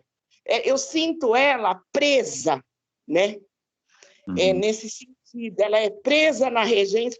Ela é regente nessa igreja, né? Mas assim, lá não é uma igreja, é uma seita, porque eles acreditam em ídolos, né? Como nós estamos falando nesse assunto de idolatria, por experiência, eu estava com ela no carro, aí de repente passou um carro e ultrapassou, tipo, ele fechou a minha mãe. Na hora, aí eu falei, Jesus, tem misericórdia, assim, na hora, e ela clamando pelos santos, né? Ai, santo isso, santo aquilo, ai, não sei o quê. Né? Eu falei, mãe, clama por Jesus Cristo. E direto eu falando isso para ela, né? E ela, ai, santo, me ajuda. Ai, santo, me ajuda. Ai. Aí ela falou, ai, Kelly, eu estou passando mal. Eu falei, calma, mãe, o Senhor Jesus está com a senhora. Aí ela falava, né? Ai, Santo Aldo, Santa Rosa. Eu falei, mãe, eles morreram, eles não vão poder fazer nada pela senhora. E sim, Jesus Cristo. Ai, porque eu estou com falta de ar? Ai, nossa, estou assustada, meu coração está disparando. É nesse sentido. Eu falei, mãe, clama por Jesus. Ai, eu falei, mãe, eles não estão aqui, eles não podem fazer nada, a senhora nem sabe onde eles estão nesse momento. Eu passei por essa experiência e eu falo isso, eu não tenho medo de falar, e na hora que aconteceu aquilo, que o carro fechou, aí ela, ai, estou passando mal, aí eu peguei e falei assim, o Senhor Jesus está aqui, e nós devemos clamar somente a Ele, né? Eu vou sempre, eu faço isso e vou falando para ela, eu tenho que estar mostrando para ela, e ela, né, desesperada, ai, estou passando mal, eu falei, mãe, calma, tenha paciência, e aí ela clamando, então assim, não estou falando que é difícil, mas eu oro por ela, ela precisa tirar isso, e ela vê com seus próprios olhos que não é uma pessoa morta que vai fazer alguma coisa, né? E eu sempre vou trabalhando isso para ela. E eu estava no carro, eu chamei por Jesus, aí ela, ai, Kelly, mas eu estou passando mal. Eu falei, mãe, então vamos ao hospital. A senhora quer que eu pego no carro? Eu tenho carta de motorista. Ai, nossa, ai, assim, sabe, é um desespero, né? Ela é uma pessoa muito boa, mas ela ainda está presa a ídolos, e isso não é bom. E às vezes eu falo para ela, eu entro no quarto dela, é a foto dos mortos, do Santo Aldo, Aí eu falei, mãe, que tal a senhora, tipo, assim, faz uma limpeza, né? Diminui, assim, essas fotos. De vez em quando eu falo. Aí ela, ai, Kelly, né, fica olhando, não, faz uma limpeza, tenta tirar um pouco essas fotos, né? Mas eu falo com, assim, sabedoria, né? Então, ela se prende muito a ídolos, né? Então, eu falo para ela, mãe, Jesus Cristo é único e salvador. Aí ela fica me olhando assim, e assim, às vezes some as coisas dentro de casa, da casa dela, vamos supor, ela esquece onde colocou a chave. Kelly, cadê a chave? Eu falei, mãe, tenta lembrar onde a senhora deixou, porque ela tem 62 anos.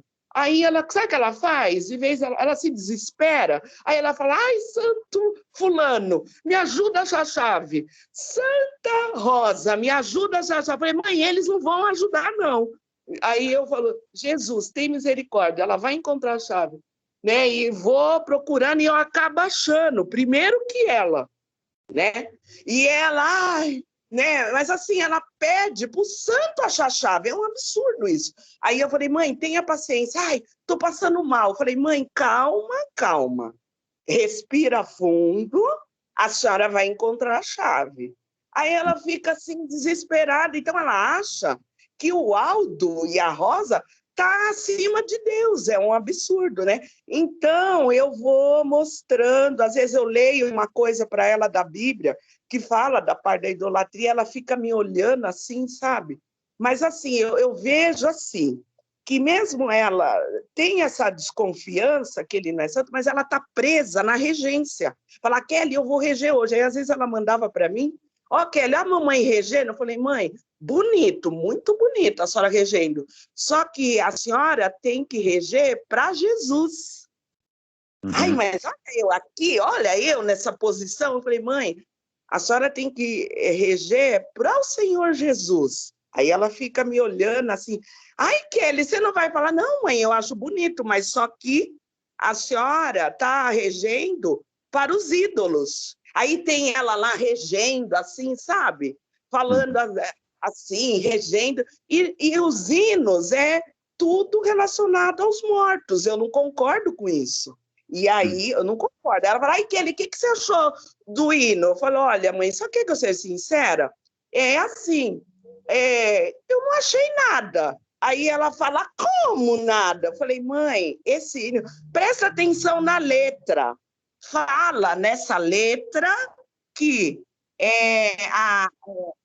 ele é o Salvador. É um absurdo. Mãe, tenta interpretar essa parte que fala que a mão dele é poderosa, a tua mão é poderosa, santo é o Aldo. É um absurdo, né? Então, mãe, tenta ler. Eu vou pegar assim esse texto e vou ler. Como que a mão dele é poderosa? Que ele é o santo. Não, o santo é Jesus Cristo. Mas, assim, eu vou trabalhando isso com ela, porque, assim, é um absurdo para mim ver a pessoa cantando isso. A tua mão... Eu falei, mãe, presta atenção na letra. A tua mão é poderosa.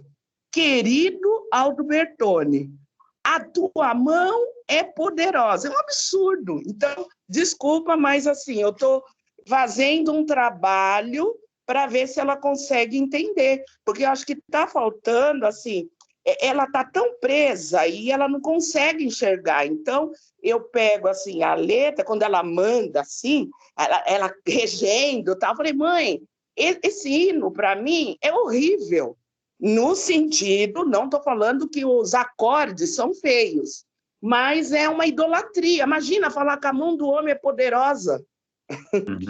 Sim. É isso aí, tá? Eu acho que você, né, irmã, eu acho que todo mundo ouviu o que a irmã Kelly acabou de dizer, né? É como realmente a idolatria se expressa, né, na nossa vida, né? E eu não estou falando somente da sua mãe, tá, irmã? É assim, eu estou falando de nós, seres humanos.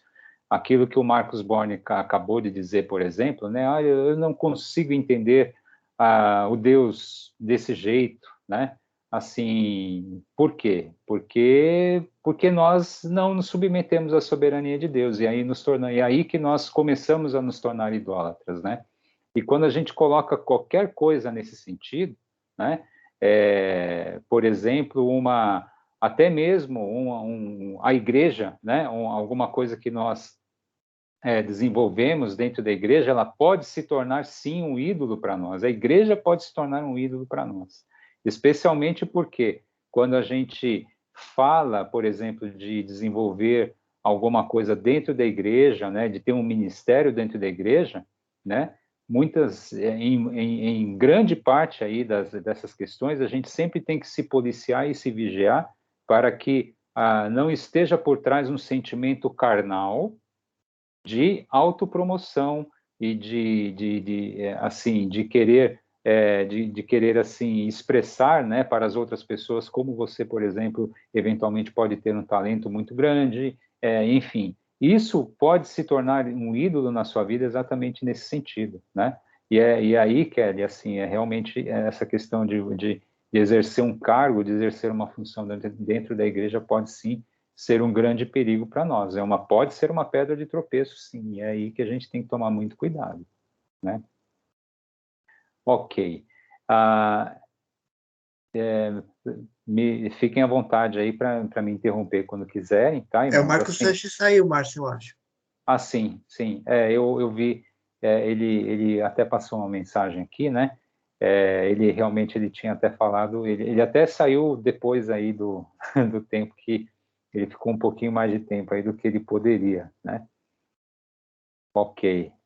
Eu quero, irmãos, ainda falar sobre um outro ponto aqui, rapidamente, tá, irmãos, para a gente, aí, Dia dos Pais, né, a gente tem compromissos, né, todo mundo tem compromisso nesse dia, mas o versículo 6, irmãos, ele nos traz aí uma mensagem, ele nos traz um detalhe muito importante, que o que diz aqui o versículo 6 é o seguinte: os que deixam de seguir ao Senhor e os que não buscam o Senhor nem perguntam por ele. Eu chamo a atenção de vocês, irmãos, a respeito dos que deixam de seguir ao Senhor, tá?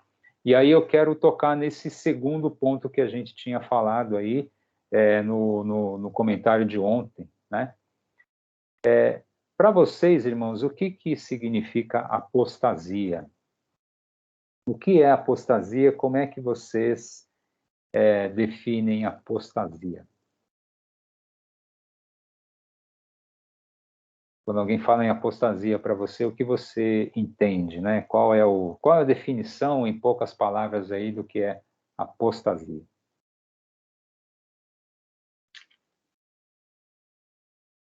Apostasia, eu procurei no dicionário, é quando você deixa de... Você abandona uma religião, abandona uma coisa que você seguia, não é isso? Uhum. Procurei no dicionário mesmo, porque é uma palavra para mim. E o pior é isso, toda vez que ela aparece, eu procuro no dicionário. Apostasia, o Marcos Borne quer falar, Marcos? Oi, irmão, eu ia responder a mesma coisa que a irmã Eliane disse. Eu acho que é o abandono, né, da fé, é deixar para trás a fé. Se não me engano, salvo engano da minha parte, uma pregação do pastor Augustus, diversos judeus foram pressionados a apostatar da fé, apostatar da decisão de seguir a Jesus. E, salvo engano da minha parte, mais uma vez, parece que não foram só pressionados a apostatar da sua fé, como foram inclusive pressionados a contrariar aquilo que outrora acreditavam, que era a fé que professavam em Jesus, né? Uhum. Eu acho que é isso a que se refere essa primeira parte do versículo que o irmão mencionou. Uhum. Eu acho que é isso, irmão. Perfeito. A apostasia é exatamente isso, tá, irmãos? E a gente encontra essa palavra apostasia em vários trechos da Bíblia, e eu faço questão de chamar a atenção de vocês sobre isso, né? De apostatar significar você muito mais do que negar a Jesus. Eu vou falar aqui no contexto nosso para aplicar realmente. É muito mais do que negar Jesus. É realmente você virar as costas para a crença nele. Não é, por exemplo, você negar Jesus como Pedro negou, e como muitos assim a gente vê que negam e que já negaram a Jesus, né? Mas é realmente você virar as costas para a fé, ok? Os que deixam de seguir ao Senhor. Esse deixar de seguir ao Senhor não é que o Senhor não é mais importante para eles, é simplesmente deixar de seguir ao Senhor é dizer, olha, esse aí não me serve mais, tá? Desculpem a palavra forte de falar assim, tá? Mas uma apostasia é exatamente isso, certo? E aí eu quero chamar a atenção de vocês a respeito da apostasia, do grande do grande problema e do grande perigo que é a apostasia. Sabe por quê, irmãos? Assim, você apostatar da fé, aquele que apostata, ele tem uma condição espiritual muito pior do que o incrédulo. Por quê? Porque o incrédulo, ele ainda tem uma chance de experimentar a fé. Ele ainda tem uma chance de abrir a porta ao Espírito de Deus para que ele, assim, o Espírito de Deus possa fazer uma obra dentro da vida dele. Desculpe. Agora, o apóstata, irmãos, o apóstata não, ele já experimentou. Ele já experimentou e ele disse, não quero. Ou seja, ele está vacinado. O apóstata, ele é um cara que, e assim, é claro, tá, irmãos, aqui tem uma discussão muito grande por trás disso, sobre perda da salvação, tá? E assim, não é que eu não seja calvinista nesse sentido, como a gente já falou sobre essa questão de segurança da salvação do crente, tá? Não é isso, mas a gente não pode negar também a apostasia, que essa apostasia é bíblica, tá? E alguns chegam a dizer que, sim, não, o apóstata é aquele cara que desviou da fé porque nunca foi salvo. Eu não creio dessa forma, tá, irmãos? Assim, depois a gente pode aprofundar mais essa questão, falar mais a respeito disso, mas eu, dentro do que a Bíblia nos diz, eu particularmente, irmãos, eu não tenho essa leitura de que o apóstata nunca foi salvo, tá? Porque a apostasia, inclusive, ela é uma profecia, tá? Ela está profetizada aqui, né, na Bíblia, e ela, a meu ver, ela não permite essa interpretação de que o apóstata é aquele que nunca foi salvo, que pensou que era salvo. Eu, particularmente, leio de uma forma um pouco diferente, né, de que o apóstata, sim, desculpem, é alguém que teve sim uma experiência com Deus, ele teve uma experiência com o Espírito de Deus e ele depois ele chega e diz, não quero mais, né? Estou abandonando. Um pouquinho daquilo que Hebreus 6 diz, tá? Mas isso é uma coisa um pouco complexa mesmo. Não quero polemizar agora, porque a gente vai ter outras oportunidades para voltar ao assunto, mas aqui eu quero só dizer a respeito da apostasia e do grande perigo que é uma apostasia. A apostasia, ela é mais perigosa, aliás, ela é muito... A condição do apóstata, a condição espiritual do apóstata é muito pior do que qualquer incrédulo que nunca tenha tido experiência com Deus. Porque por causa daquilo que eu falei.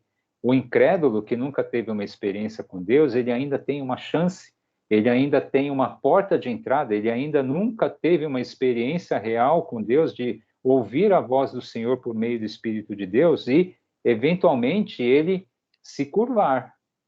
Agora, o apóstata, aquele que já teve essa experiência e diz assim, não, eu não quero, é como o cara que tomou uma vacina e que quando vem novamente aquela mensagem para ele, ele diz, não, eu sei como é que é isso. Eu já experimentei isso. E eu não quero mais isso. Ok? Então, é nesse sentido, irmãos, que a gente tem que tomar muito cuidado. Ok? Marcos quer falar, né, Marcos? Pode falar. Irmão, é interessante, sem dar curso à polêmica que sequer se iniciou, né? Mas é interessante que essa pergunta me veio à cabeça e eu busquei a resposta. A resposta me foi dada nesse sentido que o irmão disse discordar, né? Me foi dito que o apóstata nunca foi salvo, e por isso que ele é um apóstata, né? E é engraçado reparar, sem dar muita continuidade a isso, mesmo porque o irmão disse que a gente vai ter outras oportunidades para discutir, e eu peço que tenhamos mesmo, porque o assunto muito me interessa, acho muito interessante, é que isso, da forma como o irmão expôs, sem adentrar o mérito da discussão, me parece uma exceção à regra de uma vez salvo, salvo para sempre. Regra essa que nós, batistas, acolhemos. Quer dizer, né, que aberta essa aparente exceção, me parece que essa regra talvez não seja absoluta, né?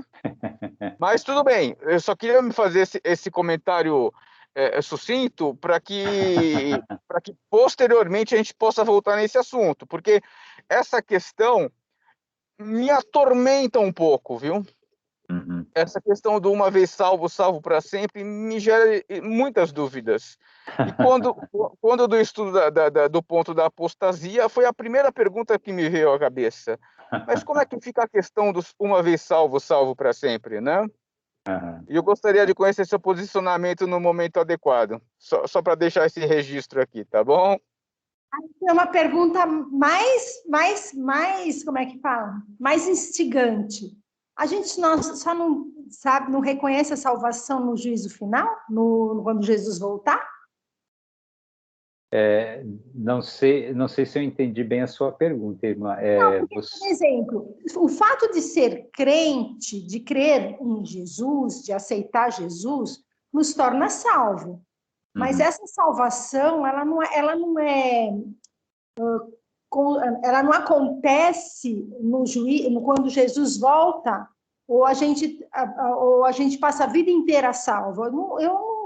É como o Marcos falou, a gente tem, acho que umas 4 aulas para resolver isso, mas tudo bem. É que me veio isso na cabeça. Como que ele foi salvo? A gente é salvo. Eu acho que a gente é o salvo quando Jesus voltar.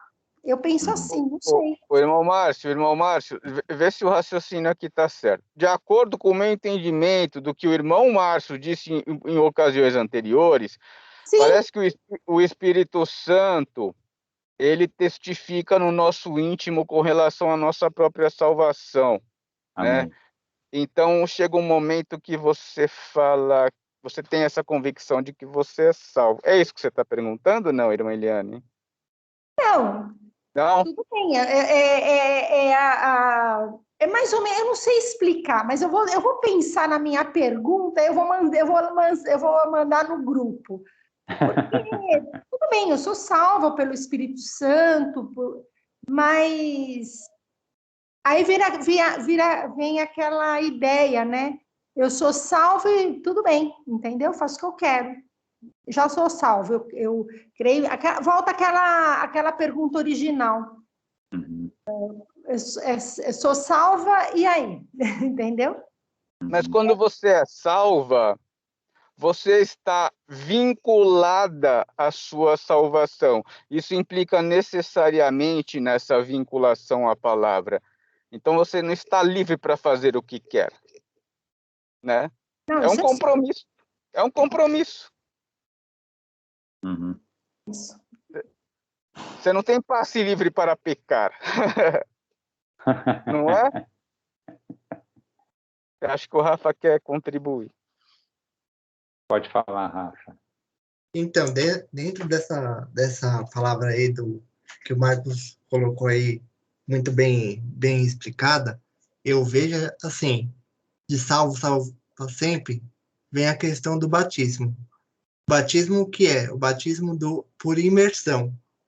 Batismo por imersão eu entendo assim, que você é sepultado dos seus velhas atitudes para suas novas atitudes.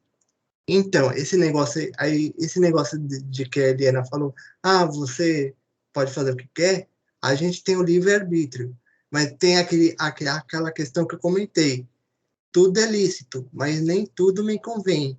Então, se a gente é cristão verdadeiro, enraizado, igual uma árvore que a gente planta e não sai, só sai se a gente arrancar, entendeu? Não sei se o Márcio está querendo tá entendendo, e o Marcos também. Assim, assim a gente, entendeu? O que eu posso dizer? A gente é salvo, mas assim a questão do juízo que a Eliana comentou, a gente vai ser ter um juízo, sim, mas assim, só quando a gente vier ficar lado a lado com Deus. Deus vai falar, quando você estava na Terra, Rafael, vamos dizer no meu nome, você foi assim, assim, assim, assim. É tipo assim, um papel falando dos seus, do que aconteceu na sua vida aqui na Terra, entendeu? Eu acho assim. Uhum. Ok. Irmãos, olha, esse assunto da apostasia, tá? Eu sei que eu sabia que isso ia causar aí uma certa celeuma, né? Celeuma. Eu sei que isso causa, na verdade, é um assunto bastante complexo, né? Mas, por outro lado, irmãos, eu não queria deixar escapar, né, essa palavra de Sofonias aqui para a gente já, assim, de alguma forma introduzir esse assunto que com certeza, eu quero conversar com mais tempo com os irmãos, tá? Sobre apostasia, né?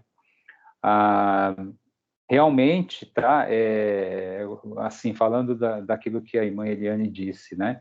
E aquilo que o irmão Marcos já falou muito apropriadamente. Quando você é salvo já a partir daquele momento, e o Espírito de Deus, ele vem atestar, ele vem testemunhar isso no seu coração, né?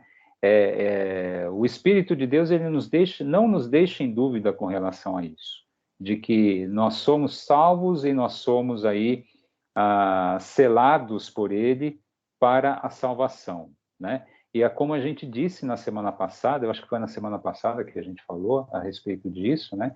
Que salvação é algo que eu acho que foi na aula retrasada, talvez, que salvação é algo que não é somente eternidade. Salvação é algo que já é operada na nossa vida aqui, porque nós somos transformados pelo poder do Senhor à imagem do Senhor Jesus.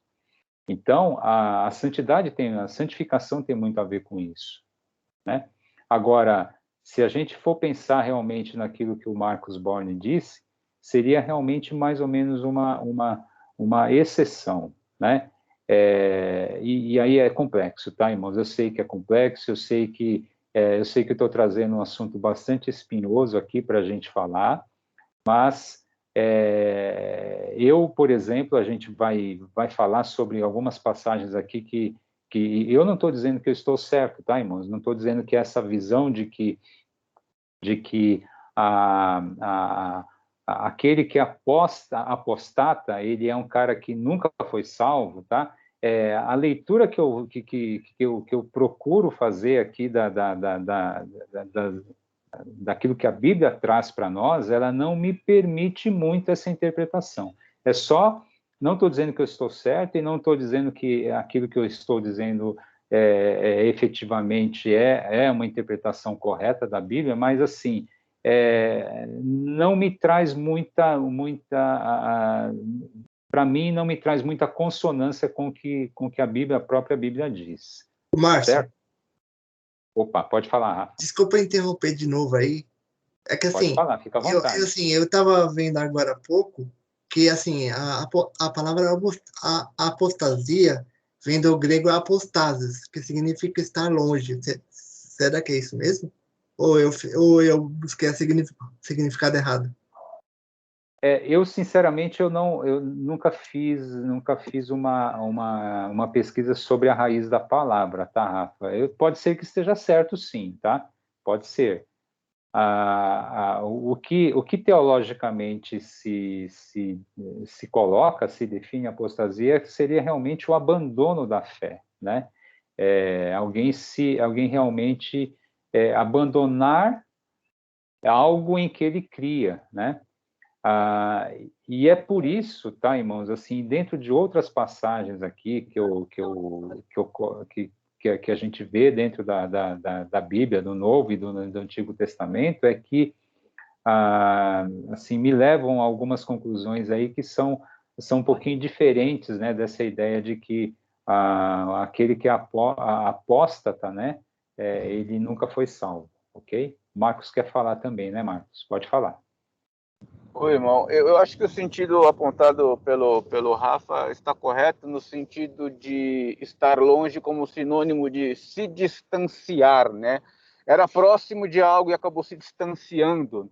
era próximo da fé e se distanciou da fé. Acho que faz sentido, sim, Rafa.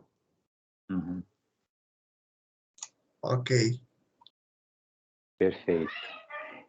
Então, irmãos, assim, é só para... Mas o Márcio olha, é um excelente professor, eu assino embaixo. que isso.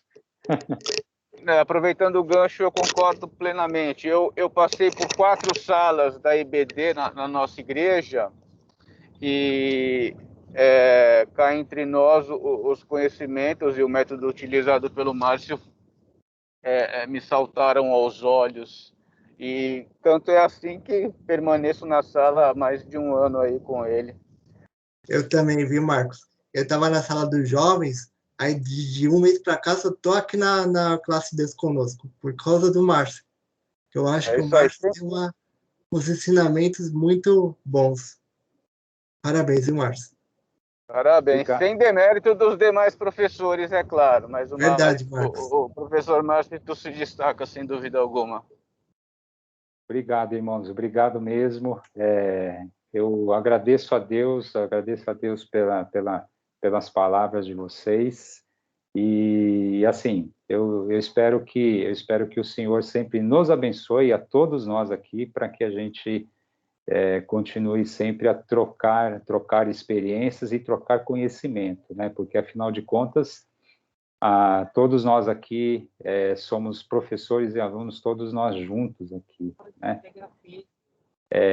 Sem dúvida. Eu acho que, inclusive, a gente pode destacar no professor Márcio o dom de mestre, né? É um dom previsto na palavra de Deus aí.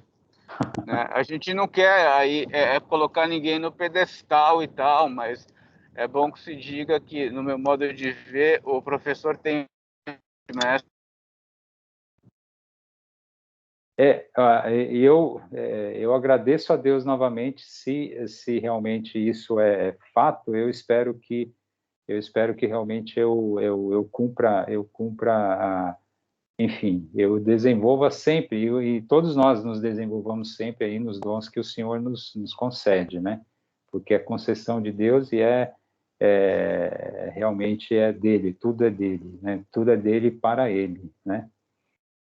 Mas é isso, tá, irmãos? Assim, eu jamais quero deixar algum tipo de insegurança aos irmãos, tá, com relação a essa questão de salvação, tá?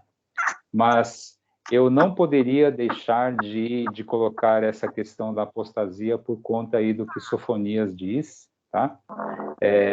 Até porque, assim, existem muitas outras coisas aqui dentro do livro, né, de Sofonias, e infelizmente a gente vai ter que parar por aqui, né? O capítulo 3, inclusive, eu gostaria de falar um pouco mais, mas a gente acho que, infelizmente, não vai ter tempo, né?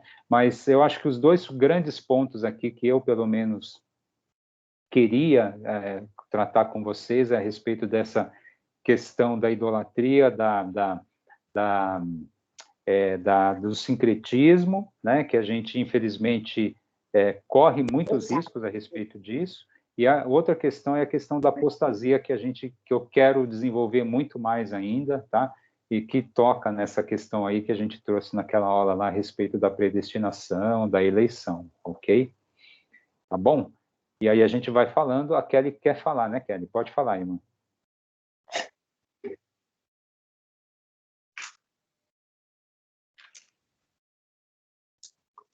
Kelly, quer falar, irmã? Oi, Não? então, eu agradeço, Márcio, por toda a aula, eu tenho aprendido muito. Muito Amém. mesmo. Isso que o Senhor Jesus continue abençoando. Amém a Você, todos nós. viu? Amém amém, amém a todos nós. Olha, eu quero dizer, assim, eu também aprendo muito com vocês, tá? Eu aprendo mesmo. Eu falo isso falo isso perante o Senhor, porque eu aprendo muita coisa, muitos aspectos da palavra do Senhor com vocês e na aula. Por isso é que eu sempre digo que todos nós aqui somos alunos e professores, né? Todos nós aqui aprendemos juntos. Assim, por uma questão aí de organização somente, tem alguém aí para trazer, né, trazer os aspectos dos estudos, né, os elementos dos estudos aqui, mas todos nós somos alunos aqui, alunos e professores, ok? Assim, fico um pouquinho preocupado aí, vou dizer, por isso que eu estou dizendo novamente, tá? Não quero trazer nenhum tipo de insegurança para os irmãos com relação a essa questão da apostasia. Como eu disse, essa questão da apostasia é uma coisa muito radical no sentido assim, não é qualquer coisa que é apostasia, tá, irmãos? Não é qualquer tipo de vacilo, não é isso, tá? A apostasia realmente é uma oposição à fé que você já teve, ok?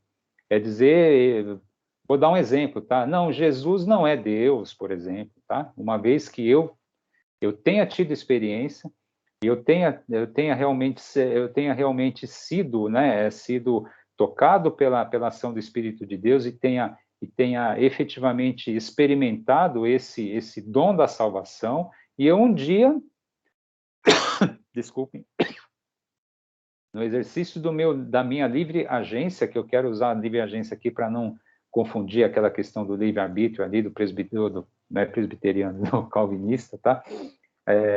Mas assim, usando da minha livre agência, eu falo, não, eu não acho mais, ok? Não, Deus não é isso, Jesus não é nada disso e pronto, estou fechando as portas. É nesse sentido que eu quero dizer. Não é qualquer vacilo, tá, irmãos? Não é um vacilo assim, que todos nós temos vacilos de fé, tá, irmãos? Todos nós escorregamos. E eu não estou falando de escorregar no pecado, não, tá, irmãos? Porque isso não precisa nem falar, né? A gente escorrega no pecado a partir do momento que a gente acorda de manhã, ou então mesmo sonhando, a gente está pecando, que a gente está desejando mal para alguém em sonho, por exemplo, né? Irmão Márcio. Opa, pode falar, irmão. Desculpa pela interrupção abrupta. Só para fazer um comentário que, utilizando das palavras do pastor Josué Ayrton, cabíveis aí a sua observação, ele disse que não existe supercrentes, não há crentes que não tenham experimentado as suas fragilidades. É uma palavra que me marcou muito, né, e que serve de consolo a todos os irmãos que se acham em situações de dificuldades, de dúvidas, de problemas com relação à sua vida espiritual. Eu acho que é cabível diante do que o irmão falou. E eu vou pedir licença aos irmãos, aproveitando que estou com a palavra, para me despedir. Infelizmente eu tenho que sair, tá? Agradeço pela oportunidade, agradeço por mais essa aula. Feliz Dia dos Pais, bom domingo a todos, que Deus fique com todos os irmãos essa semana que se inicia. Muito obrigado a todos, viu, irmãos? Amém. Forte abraço. Amém. Amém. Abraço, Marcos. Deus te abençoe, viu? A gente também já vai se despedir aqui, né? A gente já vai fazer realmente aí uma oração final, tá? E realmente, assim, não é qualquer vacilo, tá, irmãos? Assim, isso que o Marcos falou, que as palavras do pastor José Ayrton, elas nos trazem realmente exatamente essa ideia. Não estou falando de vacilinhos ou vacilões ou escorregadas que a gente dá na nossa fé, mas é realmente uma negação, uma afronta realmente, uma negativa afrontosa realmente à palavra dele, que seria a apostasia. Ok? Tudo bem? Mas eu prometo para os irmãos que a gente vai voltar aí para esse assunto, a gente vai explorar mais esse assunto, mais uma vez dizendo, jamais aqui o professor, aquilo que eu falo é verdade absoluta, é óbvio que não. Quem sou eu para dizer alguma coisa nesse sentido, né? Mas assim, muitas das coisas que eu vejo na palavra do Senhor aquilo que a palavra de Deus traz a respeito quando fala da apostasia, não me permite muito a interpretação de que o apóstata é aquele que nunca teve experiência com Deus, tá? E a gente vai falar sobre isso mais uma vez. Desculpa eu estar sendo tão redundante, mas é para realmente não deixar ninguém encucado, ok? Tá bom, irmãos? Desejo, então, um feliz Dia dos Pais com os papais e com os filhos, né? e que o Senhor a todos nós abençoe. Eu quero pedir para os irmãos para lerem o livro de Ageu, que é a próxima lição, ok?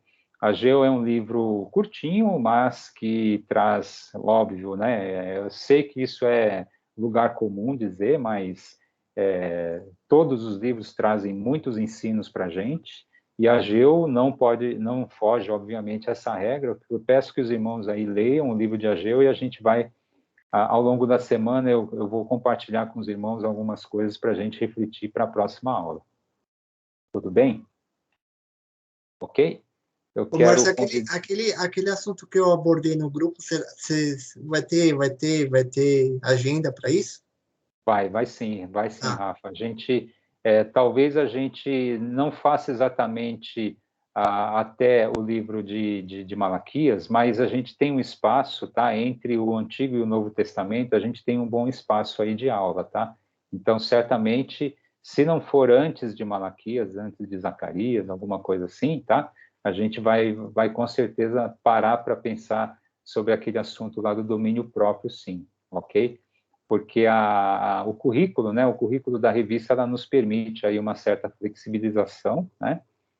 Não muito, né, mas alguma flexibilização, inclusive para a gente economizar um pouquinho de aula, que eu tenho pensado aqui para a gente economizar um pouquinho de aula para Romanos e para Apocalipse, tá?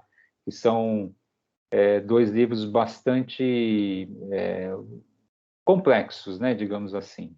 Livros assim que eu acho que merecem mais do que uma aula daquilo que está programado. Ok? Mas certamente, viu, Rafa, a gente vai falar sobre o domínio próprio, sim, tá? Em breve. Não sei se em agosto ainda, mas em breve a gente vai falar sobre esse assunto, ok? Rafa, posso aproveitar e pedir uma gentileza para que você nos eleve a Deus em oração agora, para nos despedirmos? Vamos orar com o Rafa. Senhor Deus e Pai, obrigado, Senhor, porque mais uma vez estamos aqui, Senhor, reunidos, Senhor, para Amém. ouvir mais da Tua palavra, Senhor. Que o Senhor possa encher, Senhor, do Teu Santo Espírito, Senhor, e que essas idolatrias, Senhor, que foram declinadas aqui, Senhor, que nós possamos, Senhor, desapegar, Senhor, e apegarmos mais no Teu Evangelho, Senhor. Amém. O Deus que é o dono do ouro e da prata, Senhor. Te peço, Senhor, mais uma vez, Senhor, pelo Dia dos Pais, Senhor, pela vida do meu pai também, Senhor, Amém. pela vida do irmão Márcio, Senhor, o papai, Senhor, do Marcos Sanches, Senhor, do Marcos Borges, Senhor, que já saíram, Senhor, mas são papais aqui do nosso grupo, Senhor, que o Senhor venha abençoar, Senhor, esses pais, Senhor, dando sabedoria, Senhor, e discernimento, Senhor, para ter lições preciosas, Senhor, para a educação dos seus filhos, Senhor. Amém. Te peço, Senhor, pela vida do irmão Márcio, Senhor, mais uma vez, Senhor, que foi declinado aqui por todos nós, Senhor. Obrigado, Senhor, porque Deus separou ele, Senhor, para nos alimentar, Senhor, a tua palavra, Senhor, nos ensinamentos, Senhor, que Deus separou para ele, Senhor, e que ele pode, Senhor, até agora, Senhor, nos ensinarmos, Senhor, de acordo com a tua vontade e o teu querer, Senhor. Que o Senhor continue, Senhor, dando, Senhor, da tua unção, Senhor, enchendo do teu Santo Espírito, Senhor, para que cada vez mais, Senhor, ele possa ser, Senhor, trazer lições edificantes, Senhor, para as nossas vidas, Senhor, aqui nesse mundo, Senhor, que tão carece, Senhor, do teu evangelho, Senhor. Como a tua palavra fala, que o mundo jaz no maligno, Senhor. Obrigado, Senhor, pela vida da Eliana também, Senhor, dos teus afazeres, Senhor. Obrigado, Senhor, pela minha vida, Senhor. Que o Senhor continue, Senhor, no meu tratamento, Senhor, que estou tendo, Senhor, com relação aos meus machucados, Senhor. Com relação, Senhor, que eu tive internado nessa última vez, Senhor. Que o Senhor continue me cuidando, Senhor, me protegendo. Obrigado, Senhor, por esse dia. Dê uma semana abençoada por ti, Senhor, e que o Senhor venha dirigir os nossos passos. É isso que eu te peço, te agradeço em nome de Jesus. Amém. Amém. Amém. Deus abençoe os irmãos, uma ótima semana e que o Senhor esteja aí nos preservando da pandemia, né? E um ótimo domingo para todos, feliz Dia dos Pais a todos, mais uma vez, irmãos. Amém. Boa macarronada,